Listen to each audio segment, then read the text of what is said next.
toilet.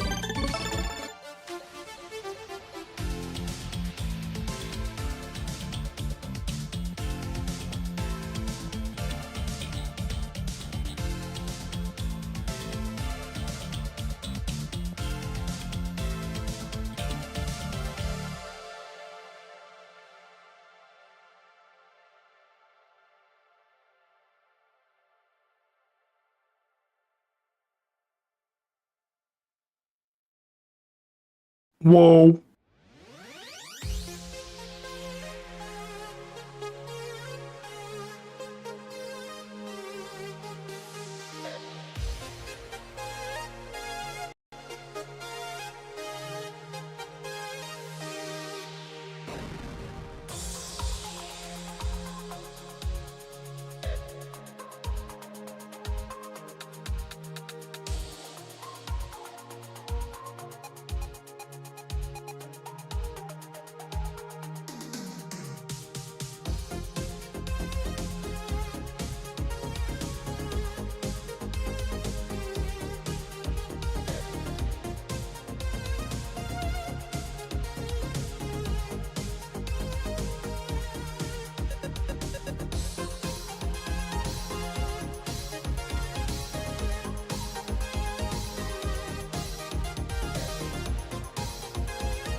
Thank you for the hat.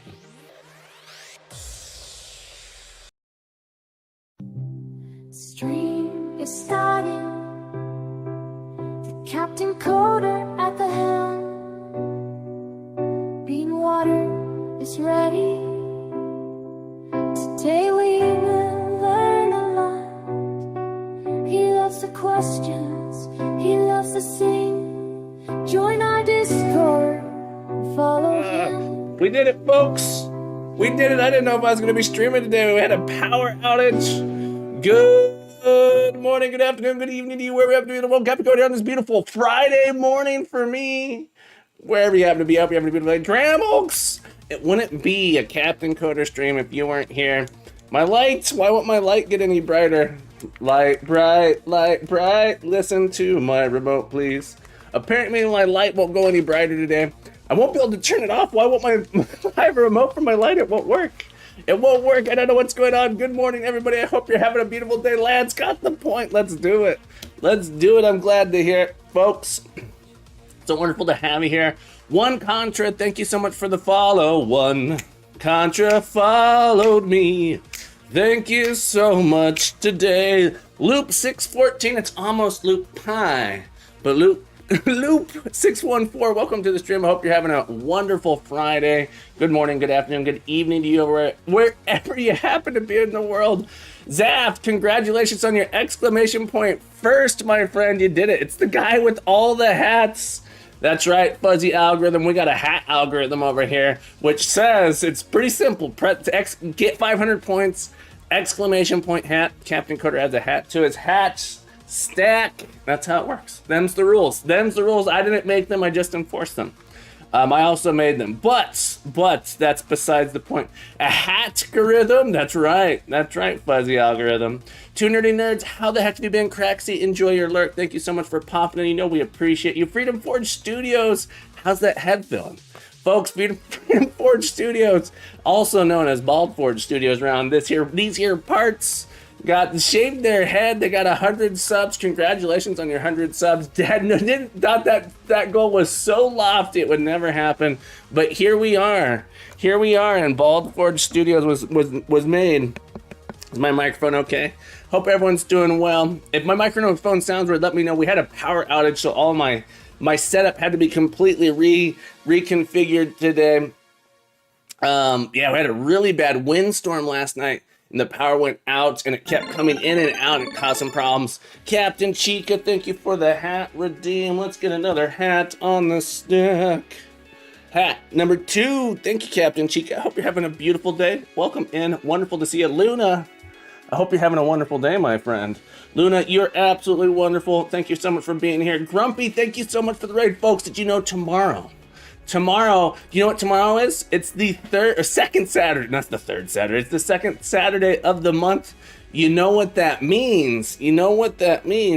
That we are going to be doing a collab with the Grumpy Game Dev tomorrow. We're going to be continuing our epic test-driven development adventures, doing the Evercraft Kata. Free bacon, Fuzzy.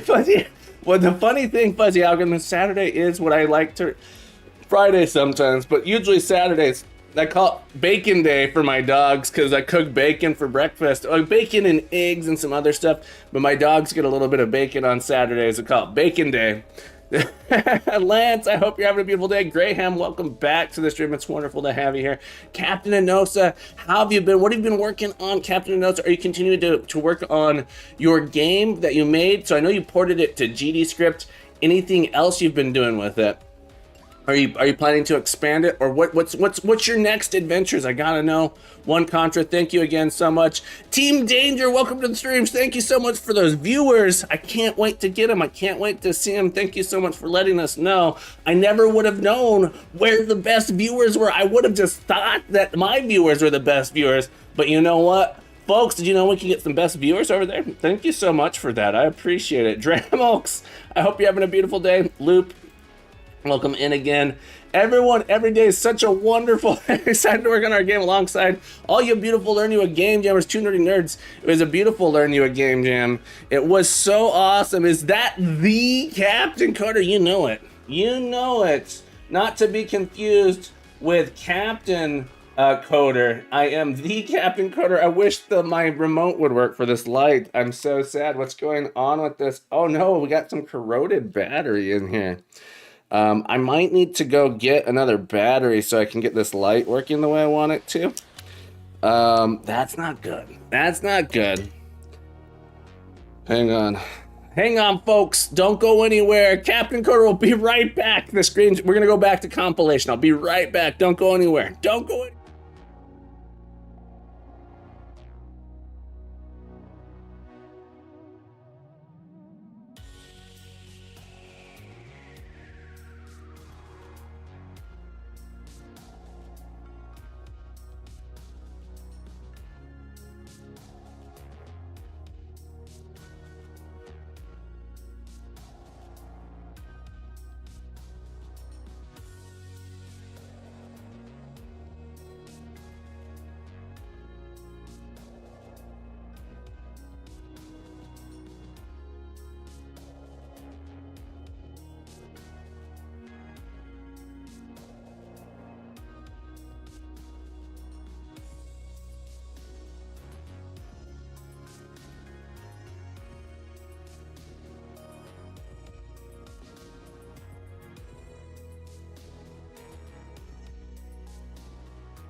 Sorry about that, everyone. We're back, and I was gone, never to be seen again, into the void, gone forever. I gotta figure out why my remote's not working.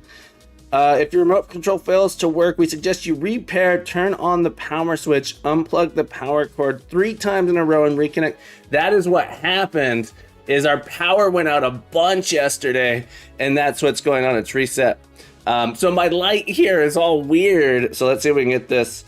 Unplug the power cord 3 times in a row and reconnect it. The floor lamp will flash quickly, and then you can long press the power button on the remote for about 3 seconds within 1 minute until the lights flash quickly. All right, folks, we're gonna give it a shot. Wolfric, welcome back. Siler Atomic, how the heck have you been? Folks, if you guys don't know Siler Atomic, you got to get to know him. Siler, how's your game? That's a lot of steps. I know. I don't know if that's too many steps for the captain's medium-sized cranium here. But we're going to try here. So you got to unplug once. Twice. 3 times. There it goes. All right. We got the flicker. We got the flacker. We got the... Are we paired? There we go. We did it, folks. First try. Easy. Easy. Looking for the hat. The nerds with another hat. Let's get another hat on the stack. All right. Fallon here. Welcome back to the stream. It's great to have all you amazing people here. Thank you guys so much for coming by. Thank you so much for being here. Thank you so much. You're welcome for the shout out. Silent, you know you're incredible. You know you're amazing. How do I get this light the right colors that I want? A bonus hat from Lots. Let's get another hat on here. Shuma Kid. Shuma, welcome back to the stream. It is a lot of hats. Just a few. We're 4 hats deep. 1, 2, 3, 4. Yeah, that's right. I can count. 4 hats deep. Let's make our room a little bit bigger. A little bit better. I wish I was a little bit bigger. No, I wish I wasn't. I wish I was a little bit smaller, if I was being completely honest. All right, how's that light? Is that light too? Feels intense. 2, 3, 4, 5, 6, 7, 8, 9. There it is. How do we do? Is light too white? What color light should we? Buzzy Luzzy over on YouTube. Welcome back to the stream. Great to have you here. What do we think? What color do we want? Can you guys actually tell the difference? It's a little bit of a difference on the camera there. I can't remember what color I had it. Maybe this orange feels too much. The warm color is nice. All right, we'll go with the warm color. We'll do that. Gives me that nice glow, that captain glow. That captain glow. Buzzy, how the heck have you been? So great to see you. Hope everyone's having a beautiful morning. Gotta get that nice tan, that programmer tan. That's exactly right. That's exactly right. What the heck are we working on today? Honestly, I'm not sure what I want to work on next. I have some ideas of what I want to do, but oh, that coffee. That's my first sip of the coffee this morning. Oh, you guys see me melt a little bit? Oh, that was good. When it hits. Oh yeah. Oh yeah, G, welcome back to the stream. Hope you're having a beautiful day. That first sip, Surly Dev. Thank you for the hat to redeem. Let's get a hat on the stack. That's right. That's right. 2 nerdy nerds. That's exactly how I feel. Oh, baby. Give me that coffee. Intense Go talking about game polishing. Only if you have a minute to spare. Can you take a look at an Arkanoid with a few twists? Heavy whip. Yeah, let's take a look. I'll post it in the Discord when I'm done polishing and add an end. High score entry. Let's do it. Take a look. Flutternoid, hang on, just good practice. Good practice here to blur before I open any links. I trust you. All right, here we go. This is Intensicode's Arkanoid and Intensicode presentation.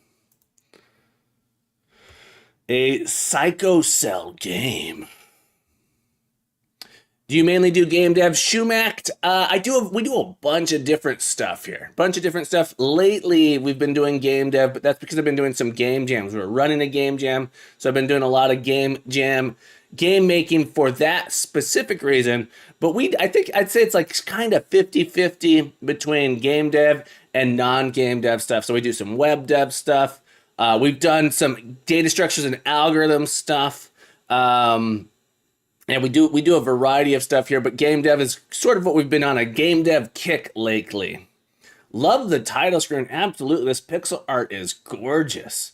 Some gorgeous. I don't have a coin slot in my computer though, so I guess I can't play this one. Intensive code. How do I get a coin slot for my computer? I do JavaScript React, but I'm not really happy doing it. And so I'm thinking of switching to Python to deal with data. Data processing can be super fun too. Shumact, thank you so much for the follow. Shumact. Thank you so much for following me now, Shumact. Welcome to the stream. Thank you so much for the follow. Buzzy Luzzy, take me back in the good old times. Gotta take me back to the good old times. All right. And so, oh, I just had to click it. Got it. Now I know. All right, what?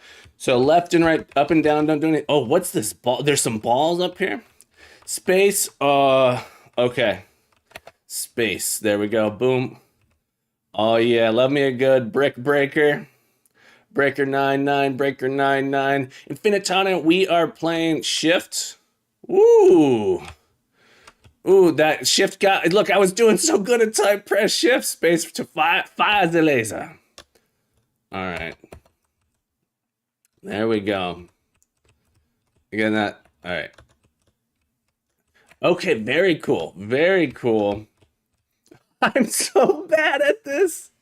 I'm so bad. Let's try again. Infinitime, we are playing Intensicodes, Intensinoids, Arkanoid. Clone here. Very solid little game. TFDJ on the title screen for cheat may be helpful in this case. No, I got this. Here we go. There we go. Am I supposed to get these? I can't remember. No, I'm not supposed to touch those. Clearly, escape for the title screen. You want me to go back? End game. All right. So you're saying I can press oh, I can't even type it right. TF DJ. Only during gameplay 1 through 7. BR. All right. Let's do it. Get ready. B to add a, it said B to add ball. There we go. Look at us go. Look at us go. We got super Arkanoid intensity. Oh yeah. Oh yeah. That's not the idea. Is that not what you wanted me to do? Look how good I am at this game. Look how many balls I can make. I can do infinite. Look, I'm too good. Can't stop me now. Can't stop me now. Cause we're having a ball time. There we go. I'm never gonna hit these last two, am I?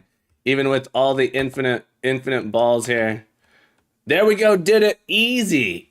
Only 4 hats so far, Rod Ion. Welcome back to the stream, Roger Dev. How the heck have you been? This is a beautiful little clone of this game. That runs too good to be Flutter. This looks great. Holy cannoli. Justin Helps, welcome to the stream, by the way. Hope you're having a beautiful day. Folks, if you guys don't know Justin Helps, you got to get to know Justin Helps. Incredible stuff over there. A brick breader that plays like a beat 'em up. Nice, exactly. Flutter Flame Engine, really easy. Sounds awesome. Ooh, Arkanoid sound, a brick breaking game. Michael Game Dev is doing a brick breaking game, by the way. Brick breaking game is a really hard to. Someone say it 10 times fast. Say it 10 times fast. I've been hiding from this hot weather. Oh man, it got so hot yesterday. We had this crazy windstorm too. This hot windstorm, the power went out, and then we use air conditioning, so it got pretty rough here. Brick breaking game X10 done. You did it. That's right. Brick a bracking is Godot tutorial. Thank you so much for the hat, Wolf. Let's get a hat on this stack. Gotta get another one in here. There it is. Thank you so much for the hat. Thank you. Nice work here. The nice work here. Here. We're gonna get through this level one way or another. See, look, the secret is I guess I should have set the ball up there. All right. Look how good I am at this game, man. I bet you've never seen anyone this skilled at Arkanoid before. Easy.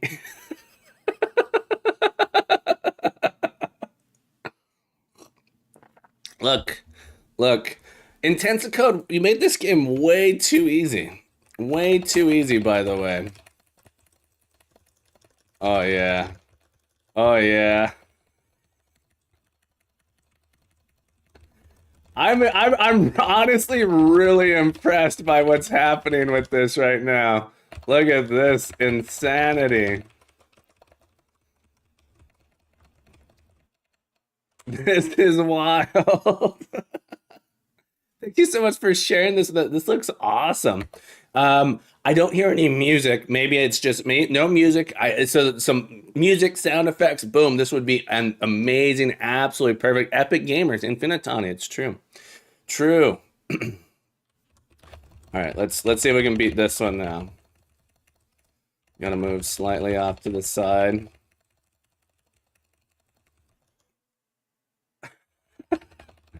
Pro strats right here. Boom. Boom. Killing it up. Should be maybe broken audio and Flutter is not a... Yeah, here, no audio. No audio. I have the desktop audio on right now for you guys, too. So I guess we're not hearing it. Auto clicker would be OP. Yeah. Need to install my auto clicker. Oh, yeah. All these power-ups. Boom. Lasering it up. There we go. Bonus 129. Speedrun strats. You stole the audio. Arkanoid, I remember this game. Codex. This is Intensicode made this one for us. Intensicode. Incredible stuff going on here. Folks, if you guys want to check it out, here's the link again. Tony, welcome back to the stream. How the heck are you doing on this beautiful Friday, folks? I'm having a beautiful morning, beautiful day, beautiful life, beautiful, beautiful month, beautiful year. It's been a beautiful way. Wait, yeah, this was made in Flutter. Isn't that crazy? Flutternoid. Fantastic little thing you shared with us here. I love it. I love it. Thank you so much. Flutter with Flame Game Engine. The Flame Game Engine. Very cool. Pretty wild. Pretty wild. So I wasn't sure what I want to work on. So there's a couple things that I want to do. We actually aren't playing Learn You a Game Jam entries. I know it says it on the screen, but I get if you do have one, if there's a Learn You a Game Jam entry you want me to play live, let me know. I played almost all of them, I think. And so I'd be happy to play some more if anyone has one that will want me to try or has an update or something like that.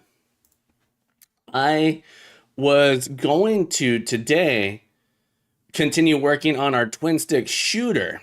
Twin stick shooter here. So Primordial Jungle is a little game that I made for Fox Hollow's Game Jam.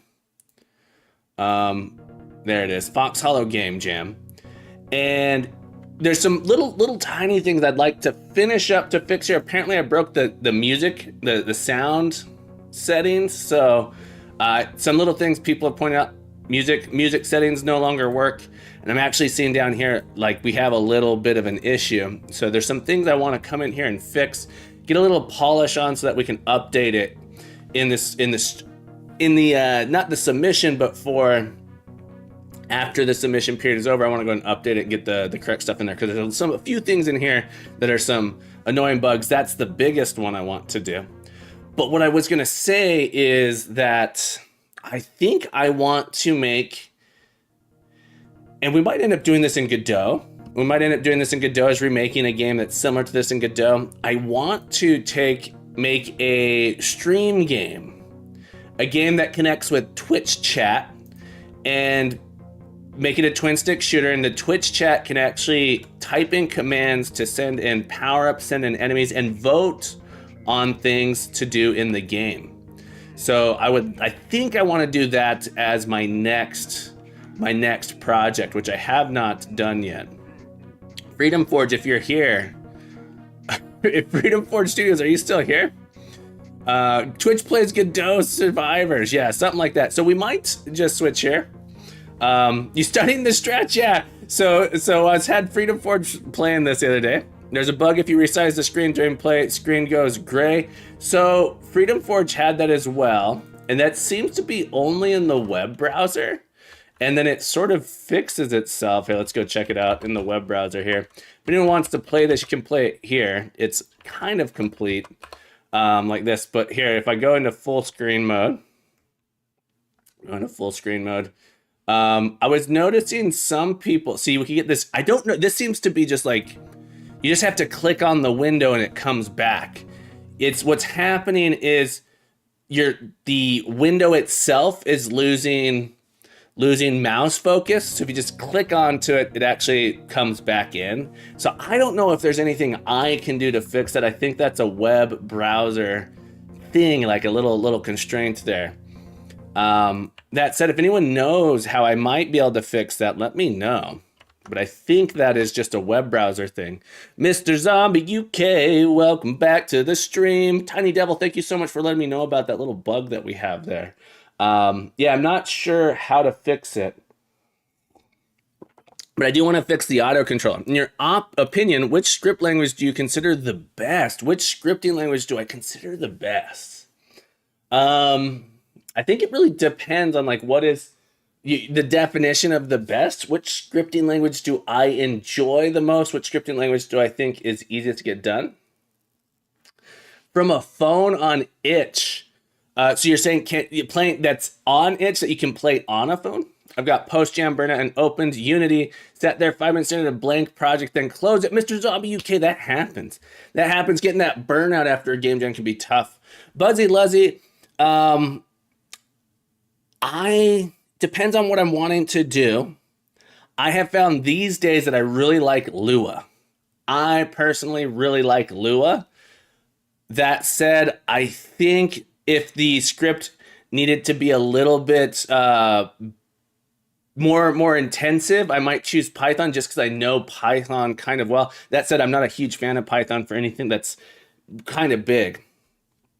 Put touchscreen controls. Technically, the answer to that question is, let's go to Captain Coder.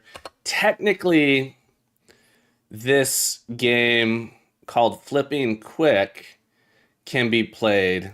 Technically, this game can be played with touch controls. This one here. If you're on mobile, this one can be played with touch controls. That said, this game needs a little work. Needs a little work. This is the only game I've made that I think works with touch controls. Where I intentionally wanted to make sure you could play it on... Hang on. All right, there we go. I wanted to make it so you could play this game on a mobile device, because I wanted to play it on mobile device, so I added that in there. Dr. Dark, welcome in. I hope you're having a beautiful day. Happy Friday. Yeah, this is one of the first games I ever made. This was for the Tri-Jam, which is a 3-hour game jam. So this game was made in 3 hours a few years ago. And 3 hours is like almost not quite right. So 3 hours of time spent in the engine, you can spend more time planning. So there was a lot of planning that went into this. One of the things I liked about this particular jam is that, oh, did I not finish? Oh, I just went back a level on accident. Next level. So the Tri-Jam isn't 3 hours long. It's that you're supposed to try and limit yourself to 3 hours of coding time and development time. You can spend as much time as you want over the week. So I think it's actually technically 72 hours. You can spend as much time as you want designing the game. So spending time on paper, writing out, figuring out what you're gonna do. And this was a game where that's what I did. But the theme for this one was fast or something like that. So every level you have to beat in 5 seconds or less. As you play, you get these upgrades. You can actually add more time, make it so skeletons give you more. When you kill the skeletons, you get bonus time. So this was a super simple game. I think it was based off another mobile game that I was playing at the time that I thought was really cool, where you have these 3 panels you have to jump around, and I was like, oh, I bet I could do that. I think that'd be fun. Dev Mashup, welcome back to the stream. Hope you're having a beautiful day. Happy Friday, my friend. I made this game that was button driven, so you could click and make it work on any device. But yeah, technically this works with mobile controls. I've played this on mobile a lot. All the levels are randomly generated, but using a seed. So this game happens to have like an infinite number of levels, but they get progressively harder. And I think the furthest I've managed to get is level 30, something like that. But yeah, this one's really fun. Controls are relatively simple. Game is really hard. Game is really hard. Oh no. The game is quite difficult. Let's see if I can get the skeletons here. Ah! Ran out of time. Oh! Oh! This one's tough. I really like this game though. It's one of my games that I thought is super fun to play. This one was made in Unity. So pretty much almost all of my games were made or have been made in Unity. That's just because that's the tool I'm most familiar with. Oh, it's so hard. Flipping sucks, Mr. Zombie, that's right. What do you think you're doing over the weekend? It's a good question. I don't know what my plans are over the weekend. I haven't thought about. Oh, I have drum lessons, so I'm doing taiko lessons on Saturday, which I'm super excited about. I'm going to be going to Trader Joe's. I know that sounds like a funny thing to say I'm excited about, but we're going to be going to Trader Joe's, which we don't do all the time, and so I'm excited to go to Trader Joe's. What else are we going to do this weekend? I'm not sure. Congratulations on your number 15, Dev Mashup. Thank you for asking. All right. Yeah, so I'm not quite sure what I want to do, but I do know that I want to fix these audio controls at the very least in this here. And then we're not going to republish it today. I need to switch branches so I don't pollute this. Let's make a new branch here. Give me a second. Open up something. This is on, I haven't written any code on this since Monday. Monday was when this was due. And so I haven't touched it since then. But let's do, yeah, we're going to do a get, apparently something weird happened with some things, but let's do a get checkout on a new branch. Or let's merge this into main. Get checkout. Let's add these. Get checkout main. We're going to merge this into main here.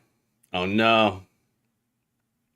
Get checkout dash M post jam dash B.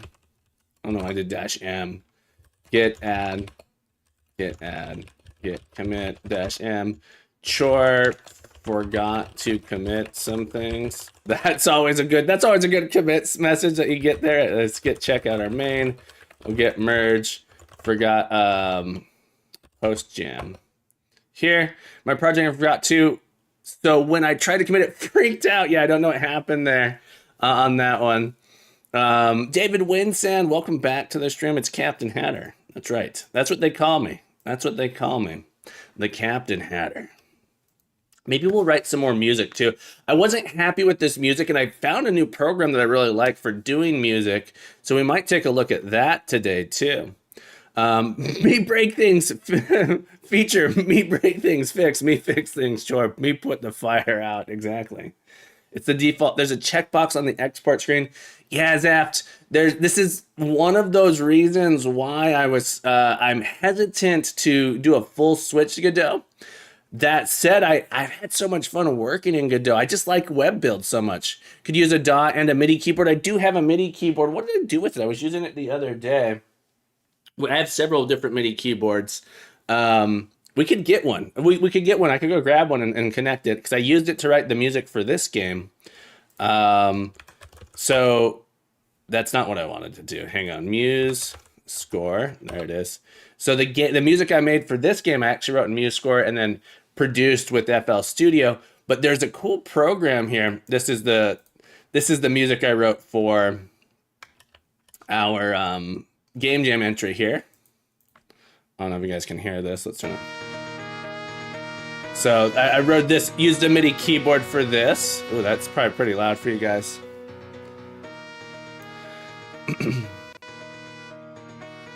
So I used this, and then I used the DAW to process it, right?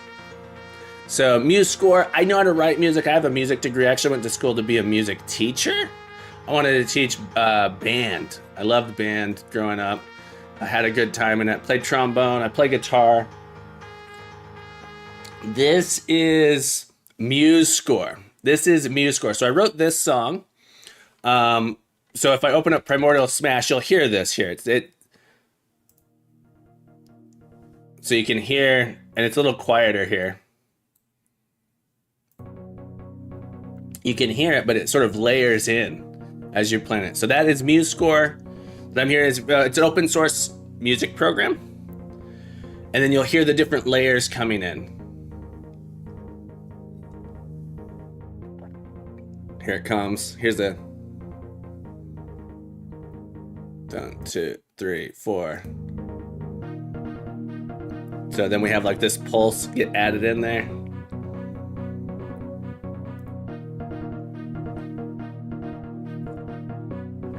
We have our different audio mixers. And then there's the melody that gets added in on top of it here in a moment.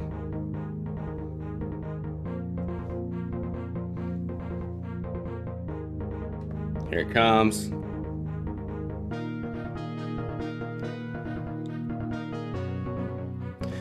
That software looks like you're the most skilled Microsoft Word user of all time. So I use this to compose the music, to write out the melodies, write out the music part of it. And then I use, well, apparently that was bad. Did everything close? Oh no, did everything crash? Are we still here? What did I do? Everything minimized. Hang on, I think we're still here. That was the weirdest thing ever. Hang on, all of my windows decided to close. I'm not sure if we're even still live. Hang on. Let me see if I can reopen everything. Buzzy says, I'm considering switching to Unreal Engine 5 from Unity. I'm not familiar with C++. If you have any tips on learning C++, I'd love to hear them. I personally have not done much programming in C++. I would give the same, for learning C++, I'll give the same general advice I typically give for learning programming, just like generalized programming knowledge, is to work on personal projects. The Twitch chat is gone. Work on personal projects, practice, and in the context of Unreal, it's going to be probably very different than just traditional C++. The work I've done in C++ has mostly been on Vex Robotics. Alex, thank you so much for the follow. Alex, thank you so much. Thank you so much for following me today. Thank you so much for the follow, Alex. I appreciate it. Anonymous, welcome back to the stream also. Hope you're having a beautiful day. But yeah, that was Muse Score. That's the program I was using there. And then I used FL Studio to use what are called VSTs. I can't remember exactly what it stands for. VST is sort of these, apparently there's a new version of FL Studio. FL Studio doesn't play nice with my Powered Toys Windows positioning stuff here. So FL Studio is what's called a digital audio workstation. It's a DAW. It's the DAW I use to sort of produce the music a little bit more. Oh, maybe I opened the wrong one. Hang on. What's going on here? Oh, I was using an older version. Let's see if I can go open up this. I closed it. So let's see if we can go find this here. Let me blur this. This is just a good practice I'm doing. Campdencoder.org, Fox, Hollow Jam, Raw Music. Here it is. All right, let's see if this will open up here. So I took that music, and then that's what's called a MIDI. And then I have these different parts that we piece together. We combine them together. So this part here is just that melody.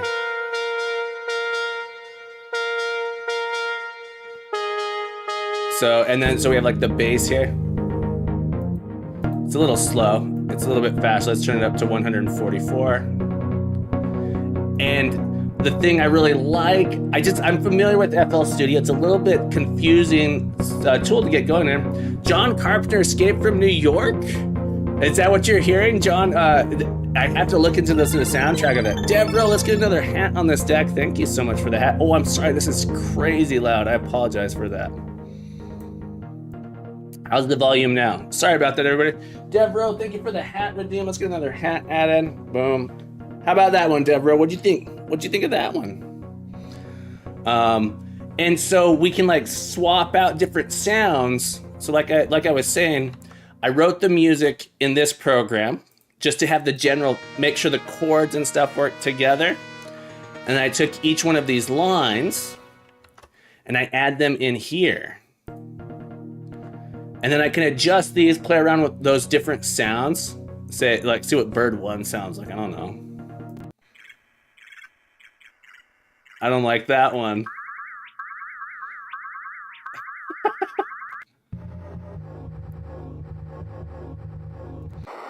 There's a cart. Hang on, let's switch to instruments. Apparently we're on like weird. What kind of bird is that? That's what I'm saying. That's sound like a dead bird.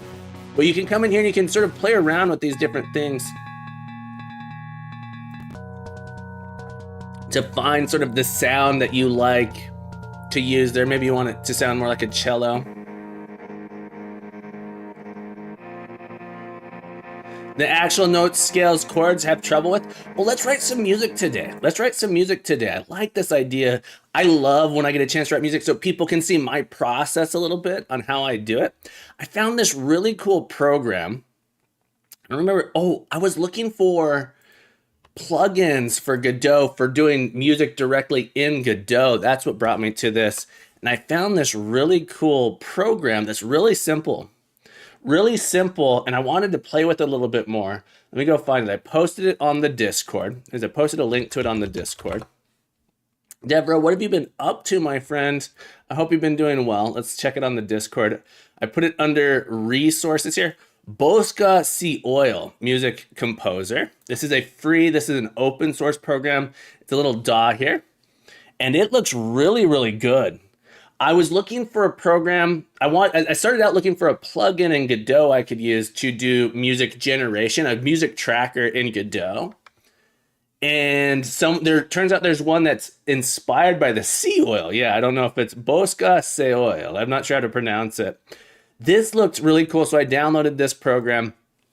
Let's play around with it a little bit today. See if we can write some more music using it. And it looks like we can actually export it and get it into FL Studios and then change those instruments around a bit, but you can use it as your bass here. I'm curious what that workflow might look like. Let's go ahead and open this up here. This program looked really cool. I was playing with this and my power went out, so I didn't have a lot of time to actually play with it too much. But yeah, this program looks so cool. This is what this program looks like here. This program here. Let's create a new song. And we have some really cool things. Let's start off. They have these things to help you out here a lot as well. And let's make a kind of a happiest song. So we can set chords here and it reduces the notes that you'll see. And you'll notice what you can do is you put these notes in like this and it plays them. You can increase the length of the notes using the mouse scroll up and down like this.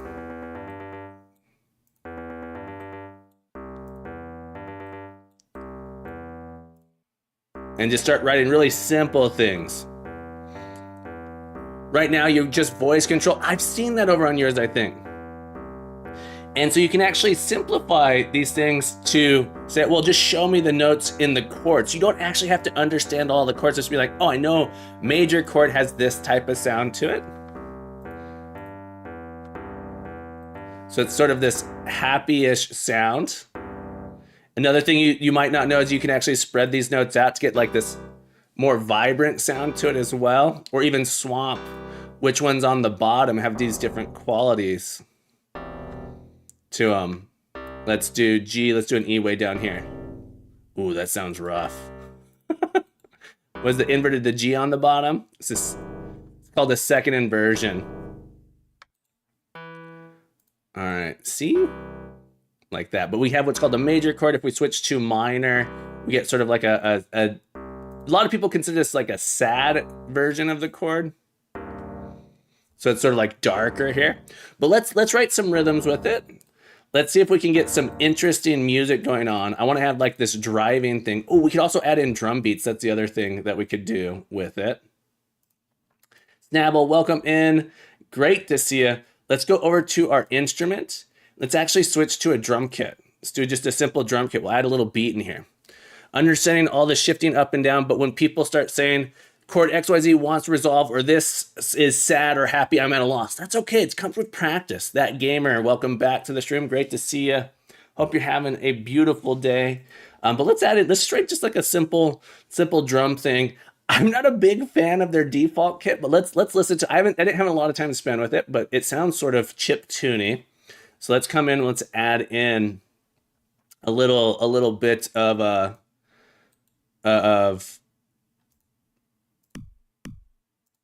this is like the bass drum here, and a little bit of a driving thing.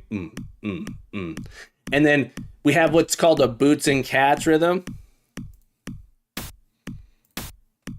So you can add like this little thing here. So boots, cats, boots, cats, boots, cats. And then we add in on this offbeat here. It's called the boots and cats and boots and cats and boots and cats and boots and cats. I really, really like this part. So we get this like little simple thing in here. We can go into an arrangement, and we're going to put a couple measures of this. Each one of these is called a measure. So 1, 2, 3, 4. A measure is 4 beats long. Typically, not always, but you often think of it that way. And let's listen to this whole song here like this. So this is where it comes with practice, right? You have to understand where things go. Let's add a little bass line in here. Dev Mashup, I haven't messed with Voxia since watching Brackies on YouTube. I still have all my VST plugins from years ago. I doubt they will work now, but they do. It turns out VSTs are like usually really compatible moving forward. We have this little groove here going. Let's create a second drum groove so we can have 2 different patterns for our drum. So it'll switch every 16 minutes. So this is 1, 2, 3, 4. 1, 2, 3, 4, 1, 2, 3, 4. So usually one thing you do is every 12 to 16 measures, it's often good to change it. 2, 3, 4, 2. So let's have it switch to another little groove here. Let's try a different one to put at the end here. So I'm going to add a 2 in here, and we're just going to listen to what 2 sounds like here. All right, so we're going to switch to a different drum groove. I'll put 2 up here. So let's come up with a different groove, and then we'll add in what's called a fill transition into this one here. Kovalaki, welcome back in. Flavius Kid, it's wonderful to see both of you. I hope you guys are having a beautiful day. So now let's switch to a different one that's bump bump. So rather than having the bass drum every beat, it's sort of like this heartbeat that happens. Then bump bump bump bump bump bump bump bump bump. I like that. I really, really like this. So we sort of switch into this thing here. Let's see if we like these one right after the other. All right, let's listen to these grooves together and see if we can come up with something that comes on top of it.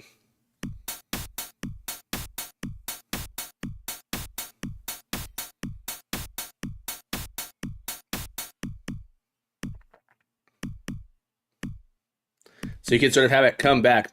Mod plug tracker is a pretty good one too. I haven't used it that much, but I'm a big fan of trackers as well. Trackers can be really fun to use, but I like this. So let's add in some bass line to go with it. All right, so let's write a little bit of a bass line, and we'll swap them out. That's right, boots and cats, Slavical. That's what it's all about. It's all about those boots, all about the cats. Let's add in this track down here. Let's change the instrument for this one. Just to listen, we're gonna add in a bass. Oh, I accidentally changed that instrument there. Hang on, this should supposed to be our simple drum kit. Meant to add in a new instrument. Ooh, synth brass. Synth brass, I'm not sure. What does synth brass sound like? Boing, boing. You convinced me it's a music making day. You guys convinced me. I don't know what made me get here, but this is what we're doing today, I've decided. Let's add a bass in here. I want to see just like what the bass sounds like.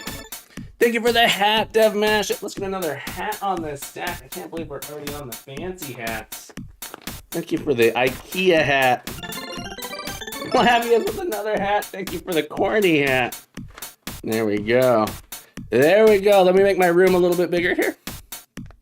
Thank you so much. Sorry if the music is super loud. I keep adjusting up and down. How's the volume? Is the volume crazy? Can't for the run now. I'm staying for the sick beats. Sick beats. If you guys want to know some sick beats, gotta go check out Protan. Thank you for the hat attack. Or my camera, there it goes. I can't move it over anymore. I feel like everything's a little bit off today.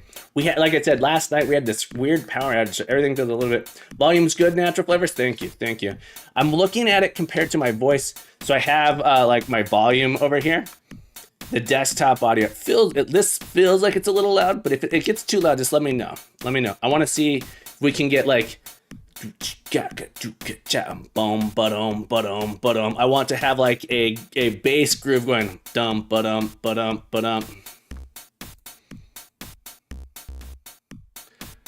Bum, ba-dum, ba-dum, ba-dum.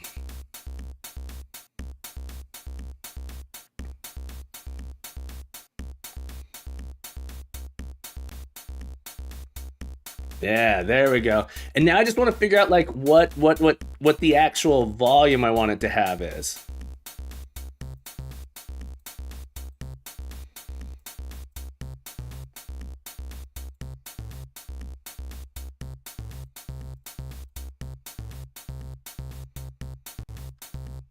So we can start like finding it. But when do the bird noises come into play? We could have those bird noises in. My microphone's not in sync. There's some processing happening, so I got to be a little bit careful then when I'm saying it out loud. That's funny. So one thing that's interesting here, you'll notice the white notes, or the light. There's light here, and then there's dark here. You see the light and the dark? This is giving you hints on your scale. We currently have what's called a normal scale here. It's funny they call it normal scale. This is called a major scale. The notes that are highlighted, the lighter ones, are notes that are part of this scale. So those ones, quote unquote, sound good together.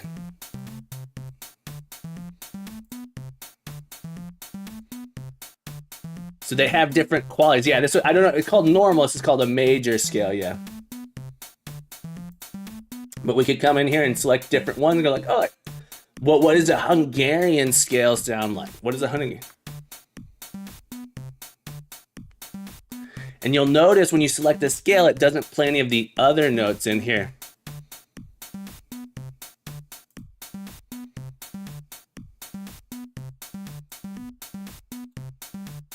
So we could come in here and try and figure out like,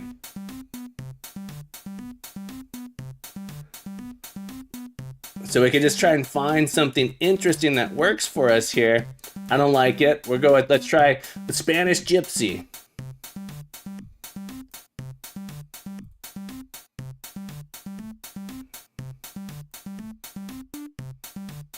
This program is called Bosca Cioil. I don't know exactly if that's how you pronounce it. Let me copy the link here. But I've been having a blast with it. Here's a link to it. But I want to go with something a little bit, let's go with,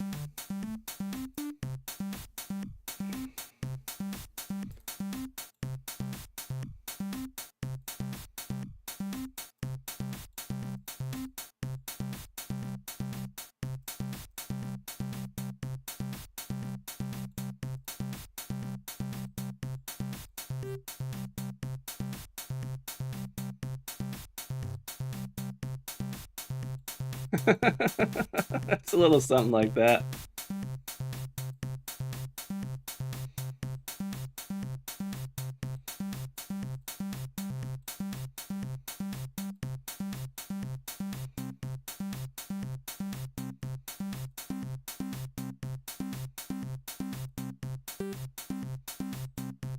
It's a little bit intense. I don't like it. I don't like it. I can't figure out what I want to do with it. We just have like a minor scale. Here's a minor scale.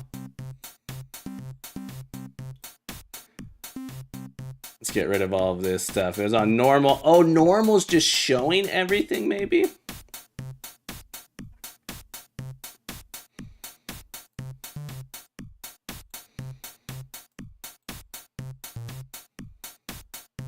Have a beautiful day, Roger. Thank you so much for being here. So you could also do something like adding in just little things like this.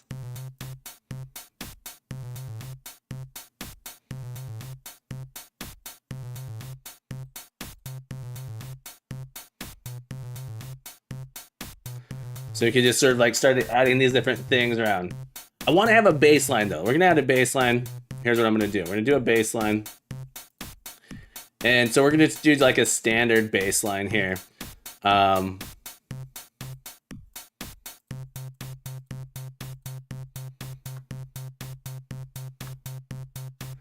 So our standard baseline is just gonna be sort of following this scale up. Let's go to a major chord here.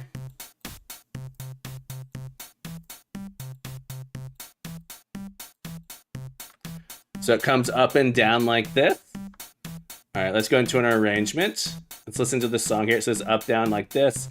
We'll add in another one. Can I make these longer? I wonder if I can make each segment longer. Let's create a new one here. And we're gonna add this new one here like this. We're gonna do what's called a 1-5-6-4. That's what I think what we wanna do. So the scale degree here was 6 of 1. So we're gonna go up 5 notes, C up to G. And we're gonna do another major scale here.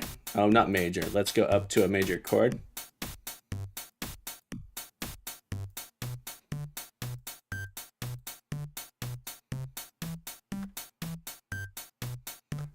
All right, so now switching between these two chords. I've hit something weird. There's some high note somewhere that's added in here. Why is that so high? Do you guys hear the beep? I don't know where that beep's coming from. What did I do?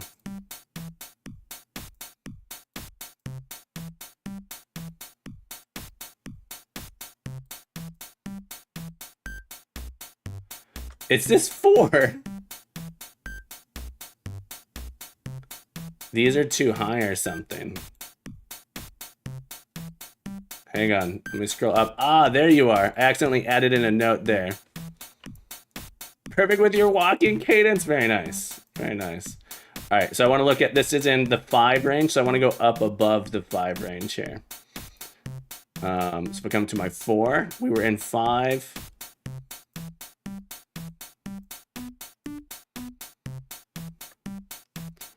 All right, let's add in another one here.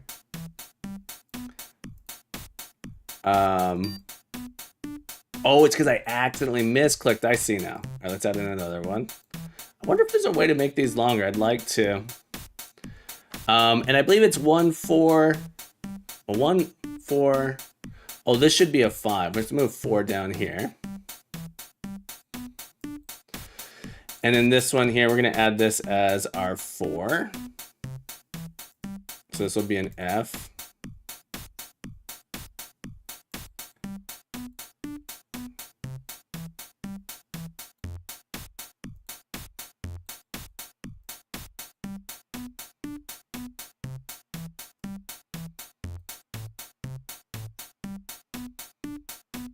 And I want it to be lower here.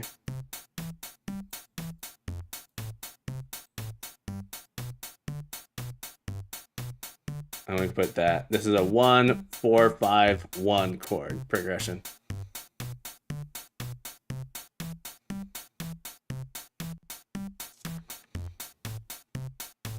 My name is Woody. Welcome back to the stream. Mars9T, great to see you. And Hugh, great to see you, my friend. We're playing around with this tool called Bosca Sea Oil. It's used for making some music here.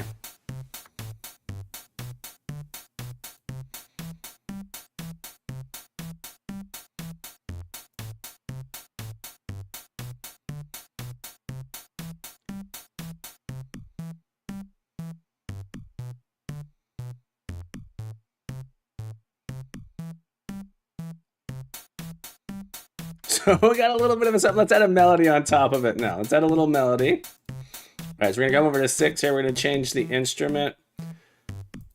Let's add a new instrument. Let's do brass. Brass strings is just like, it feels like a misnomer to me. Let's go with the synth brass number 3. Okay. And we'll add that in here. I wonder if I really want to know if I can make these longer. And we're on a major scale, so we're going to choose, they call it, we're going to go with major scale. Oh, major? Okay, so we only have the major notes. Major notes here.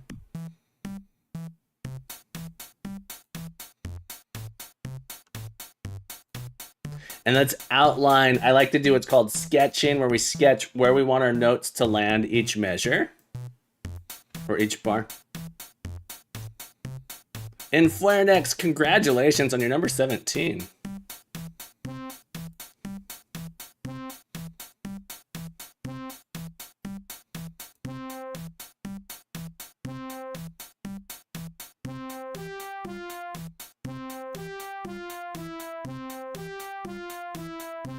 Have a beautiful day, Dev Mashup. I wish I was a little bit better at this program.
Yeah, this is a neat little program here. I'm struggling myself with it. How do I stop the playback? There it is. There it is.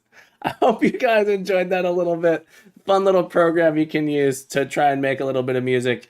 If you're not too familiar with music to start out, we could have a little fun with it. Not bad. Not bad. And just play around it. Sort of loops here. It's getting a little bit too much for me. I'm not sure how to add in more interesting rhythms, but certainly a little bit more approachable and easy if you've never written sheet music. So this is what we were looking at before, which is maybe a little bit intimidating to try and write. And then a MIDI keyboard is, essentially I use the MIDI keyboard for a lot of this as well. Oh, that was, I was gonna check, is can we export these as MIDI files? You can, so you can export it as a MIDI file and add it into your, into any other DAW that you want to use. So we could potentially make this a MIDI file and then use it with FL Studios. Okay, here's what I really wanted to do today. Let's move back to it. I got distracted. I wanted to fix my volume controls here. So you'll notice when I hit settings here, my volume controls are broken and we're missing some value that was important here. So let's go see if we can fix that. This is interesting. This is done with the visual scripting. Let's go into our audio prefab here. It should be let's open up our visual scripting. Should be our music slider. Music slider here. There we go. Something's gone wrong with our audio thing, our audio here. Let's have a look. I must be missing on slider value change. think I'm missing. No, this one should be fine. What's going on with this? I don't understand.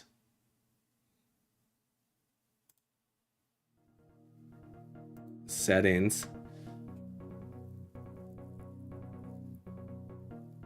Audio mixer. Missing target. Audio mixer dot set float. Saying something's going wrong with audio with the visual scripting language. Let's see here. Can I re-import our visual scripting? Does this just need to be regenerated? Did something go wrong with our visual scripting here? Let's try this.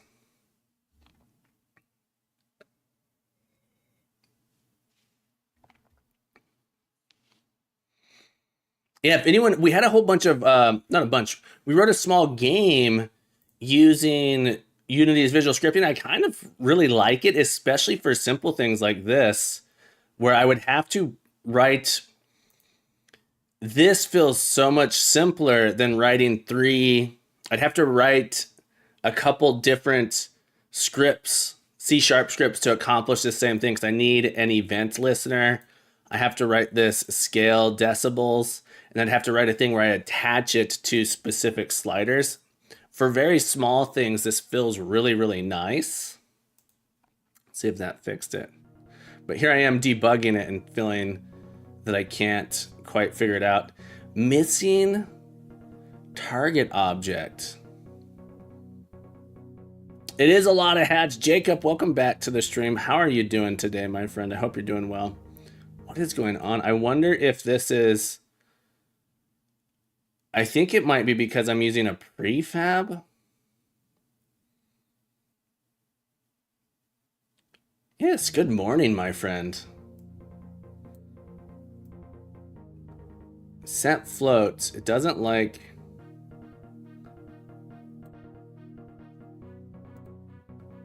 either of these. Can I see... Woke up really early, 5 a.m. here. Not bad. It's 5 a.m. local for me as well. But that's not early for me. That's around the normal time I wake up. But yeah, I'm on the West Coast USA time, so 4 a.m. is when I start my stream at my if we look at my local time. It's really nice for simple things, yeah. So, but yeah, there's something going on here where it just doesn't like what I've done here. I wonder if I unpack this, it'll be okay. Yeah, I know, Anti-Jacob. Most people feel that way. They go, oh, I can't believe how early you stream. Oh, there's something. Yeah, there's something really weird going on with this here. See how this one has overrides? Yeah, something has gone wrong with this setup. You'll notice the script graph is different here than it is for the prefab.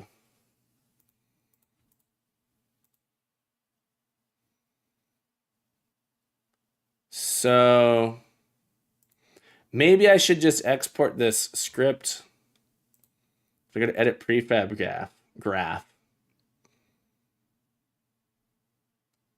Yeah, so I made this a prefab so I could put it in multiple places.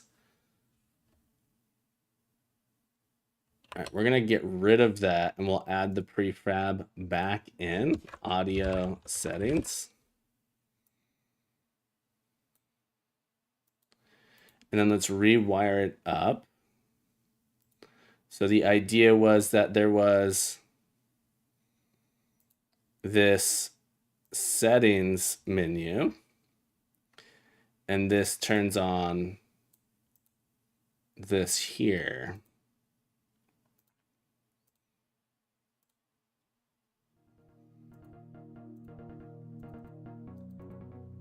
That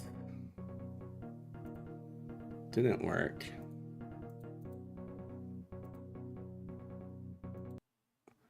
What is it supposed to turn on? There's something.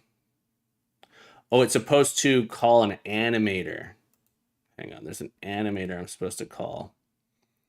What is the animation I need to call on? That should be animator. Okay, so this is actually going to be on settings, audio settings. Animator, and I forget what the trigger is called. Let's look at the animator. Show. Okay, it managed to figure it out. There we go. Yeah, so when I turned this into a prefab, it messed up that slider there. Your sound card works perfectly. Okay, there we go. Sound card works perfectly. And then there was another problem with this. When we go into play mode, there's a couple things I want to look at here.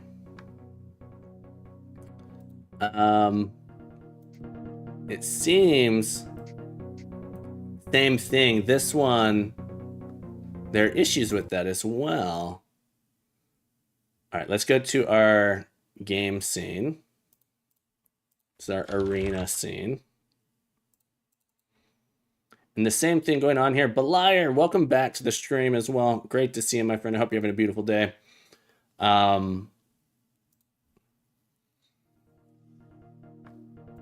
Yeah, there's it's interesting I don't get it until I move this now. It's so weird. Why did it? So we're gonna get rid of that.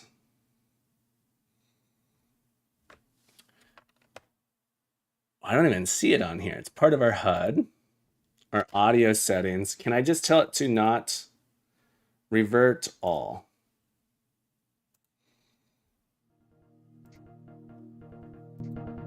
There we go. Something got modified on it that was causing issues. Card works perfectly. All right, I also want to make it so that way this button toggles it. Now how it only open. See how it only opens it here? I want to make it toggle on and off rather than just open and close. And I think I might want to add a little bit of flair to the animation. A little bit, make it a little bit more animated, something a little bit cooler than just sliding up onto the screen there. So I really like my radar animation here. This one I really like. This one's not as good, but let's make it so this toggles on and off. Okay. So right now that button, yeah, that's the joke. That's my little audio Easter egg. Your sound card works perfectly. It's me doing it. I love that little thing in there. Michael, congratulations on your number 18. Rio, congratulations on your number 19. Welcome in, everybody. It's great to see you. Michael, how the heck have you been? How are things going? We were playing an Arkanoid game earlier, and I was talking about the game you're making, which is another brick breaking game. How's your game coming along? It looks awesome. Yeah, Intensicode shared an Arkanoid clone they had made using Flutter. A Flutter, I believe, is the Flame engine.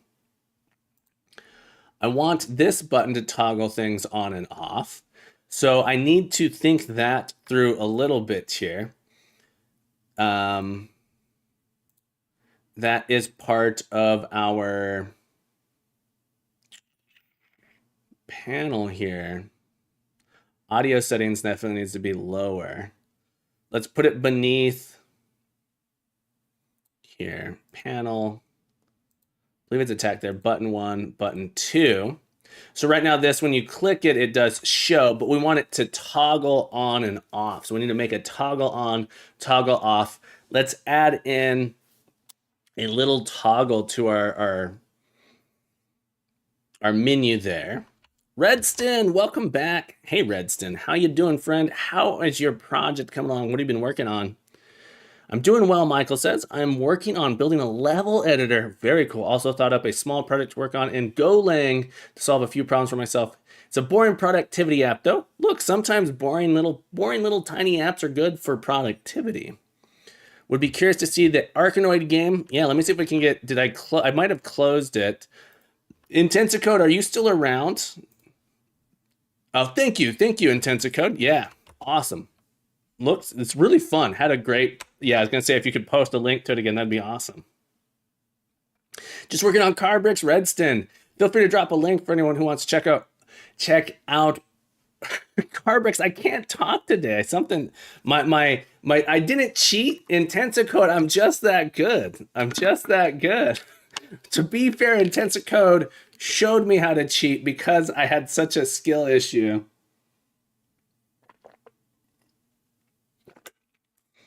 That's right. Okay. Yeah, thank you so much. Really, folks, if you guys haven't seen Car Bricks yet, Redston's making this really fun sort of sandbox car building game. We played it on stream here. Really, really cool game. Look at this. Is this the right one? Yeah, so look, you can build these different vehicles to solve different puzzles in this game. Really, really cool idea. One of the most fun games I've played on Twitch. And so it's sort of like Legos, sort of like Minecraft, open world, building different, you can make things that fly. Very, very cool game. Go check it out if you get a chance. Really, really fun stuff. Thank you for sharing it, Redston. Working on updating the Steam page. Now that things are 3D, but still have a ways to go. It's always like that, right? Always one more thing. Been working on more physics stuff. Cool. How are you feeling with the physics? How's the physics coming along? How are you physicsing? So I want to add a little toggle to this button. Rather than turn it just show, I want to turn it on and off. So we're going to write a little script for our audio menu. Let's go to our audio menu. Audio settings. And I want to add just a little toggle for it. So we're going to add a script into our project. And I should really clean this up. I'm just moving a little bit quick here. We're going to do a show hide controller like this. Public class show hide controller mono behavior using Unity Engine. And really, this is just going to have an animator. Public animator.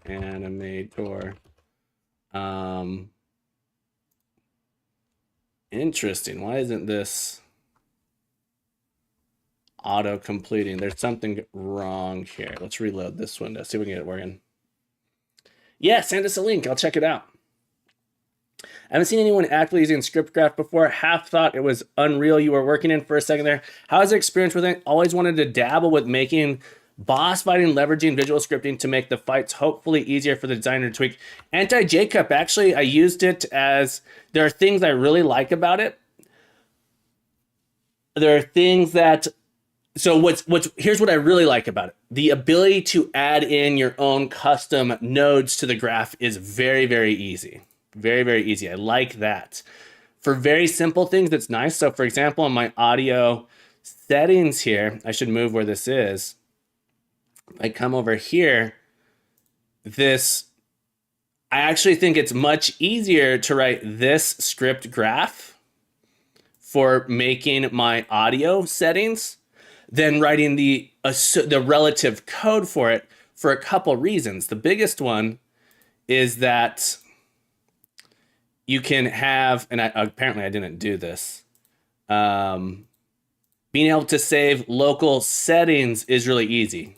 These saved variables, these become program variables for your application. And so you don't have to deal with having a player settings profile thing that you set up. It's really easy to do that for very simple things. This is saying when the slider changes, scale the input. So my input's between 0 and 1. I wrote this function called scale decibels. Music extensions here. So I was able to just say, oh, call this function. This function would be really annoying to write in visual scripting. This function would be really annoying to write because you have to say, okay, well, I have all of these constants. I have all of these other things. I have this scale dB here. Boom, just drop it in, pass the value from the slider in this way. And then set in my audio mixer, just set this stuff like this. So I would have to add in the script to do this would take a lot more time than this visual script I have here. This visual script because I don't have to deal with triggers. I don't have to wire things up. I just say, okay, well, I have this on thing. Let's click it on my prefab, select the different components from my prefab here to use, set the volume, play this audio. This is really simple. I can show you another example of where I used it in this project. So I think it's really nice for simple things like this. We did write a whole project using it and I can show you that as well, because I actually think it's going to be a really good tool. Next year, I'm going to be teaching a class where we start off doing visual scripting and then transition to C#. So I teach a 2D Unity class, and it goes really, really well until we get to scripting. We do a bunch of stuff in Unity, use the interface, and the students do awesome. And then about, I'd say 20% of the students sort of fall off when we switch to doing C# scripting, because many of them haven't done C# programming before. Some of them haven't done any programming before. Some of them have a lot of programming experience. So it's really hard to gauge here. So for me, I'm going to try to design a class, that's what I'm doing next term, where we start off by doing some visual scripting, learn some of the Unity stuff, and then talk about how to translate visual scripting. So then students will have both tools. They'll have both tools to use rather than just one. I also use this as a state machine. It's a very tough language to jump into, I think, as well. It's even harder to jump into it using Unity, because Unity, C# and C# are actually quite different, Redston, thank you for the link. Let's check it out. I actually don't know if I can view that on, I don't think I'm logged in to X here. Let's see if it'll let me. Oh, I am. Let's see if it'll let me do it over here. I logged into X on this browser. Okay. There we go. Thank you for sharing this with us. Playing around with your visual stuff. Oh, I hit blur. I hit the wrong button. Sorry.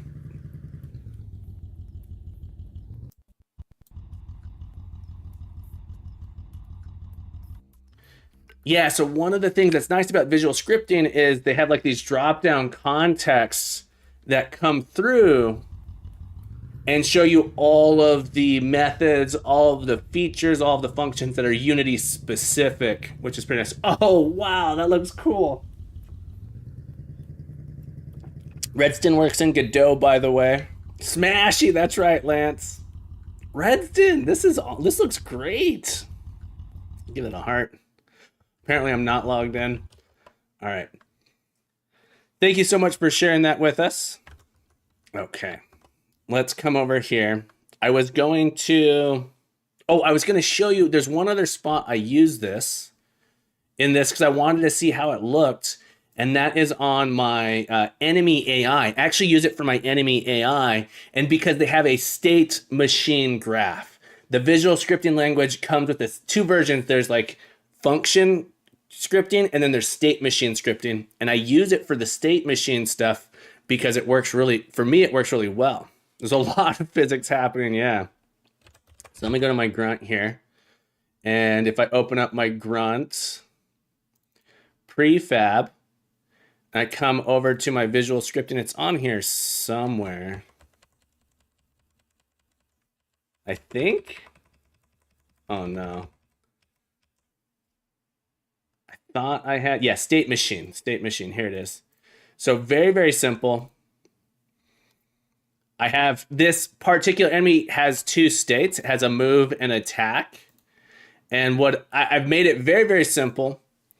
And so we open this up. It says when the attack collider is triggered, transition the state into this one here. I wish I could add labels directly to these. So I would say that it's a little bit funky to navigate through. But for doing state machines, this one here, I say, if we collide with the player, trigger this transition. So for doing state machine stuff, this is nice from a visual standpoint. You can see what the script looks like, how these things transition together. You can add in these sticky notes. I just wish I could actually label this part here. And then all I've done here is say, run the script start attack, run the script stop attack. So when we exit this state, we do this thing. When we enter this state, we do this thing. So for me, I feel like it makes the transition for the state machine a little easier. So I've been using it for my enemy AI, and I think that is pretty cool. My biggest complaint about Unity's visual scripting is that there aren't a lot of resources for it. Will it blend values? I think you'd have to manually blend values. The animator blends values. So give me an example of what the value blending I would want to do in a state machine codex. I'm not sure I understand what you mean by blend values. Dev Dad with the raid. Have you met the Dev Dad? He is making M better, you know, the Dev Dad's great. He's cool, he's grand, he's awesome. Thank you for following me. Modify the velocity based on the state? Yeah, that'd be really easy. That would be really easy. So basically, I've done it in code a little bit here. But what we could do instead is in the script graph here, we just add in a variable that is modified based on the state. For me, I have a function that I run. So I wrote code for the start, for when we enter the attack state. The only thing I didn't do with the state machine was hand code the transitions. I didn't hand code the transitions because it would force me to write a bunch of different like small scripts for each transition. And instead, I was able to do this. Okay, so I don't have to add this on trigger, do this thing, on trigger to do that. Instead, I could add a little thing and it says, if my velocity is this, go to this different state inside of this state here. Rather than just calling start attack, I could potentially say change the velocity here. So yes, you could do that with the visual scripting. It would be a little bit more involved. I think it's nice for calling different functions. There we go. Logan, welcome into the stream. Great to see you, my friend. Light Up 79, thank you for the follow. Light Up 79, I'd like to thank you today. You know you're great, you're grand, you're cool, you're wonderful. Thank you for following me. Beegs, hope you're feeling better, my friend. I know you're a little bit sick today. Hope that cold is clearing up. And JD Does Dev, welcome back to the stream. Happy Friday, my friend. Congratulations, folks. As I know, JD Does Dev just got a new job. Congratulations to you, my friend. Thank you so much for being here. And to just because we're all so excited, 10,000 points to everyone because JD got a job. JD, congratulations, my friend. 10,000 points. We're celebrating. Yeah, awesome stuff. All right, everyone moving on up. That's right. Codex, I don't know if that exactly covered it. Let me open up. We were learning the visual scripting a little bit. Yeah, I made a whole project doing visual scripting. Let me open that and I can show you some of that stuff. And I can show you all the things I like about the visual scripting and the things I don't like. Because we didn't write any code in this other one. It was all visual scripting. But I had my interview for the team today. That's awesome. Let's go. Folks, if you guys don't know while this is loading, be sure to check out JD Does Dev. Feel like you're talking with Captain. Let me see if I could do my Captain impression. I am not the Captain, but my eyebrows also move in a way like the Captain.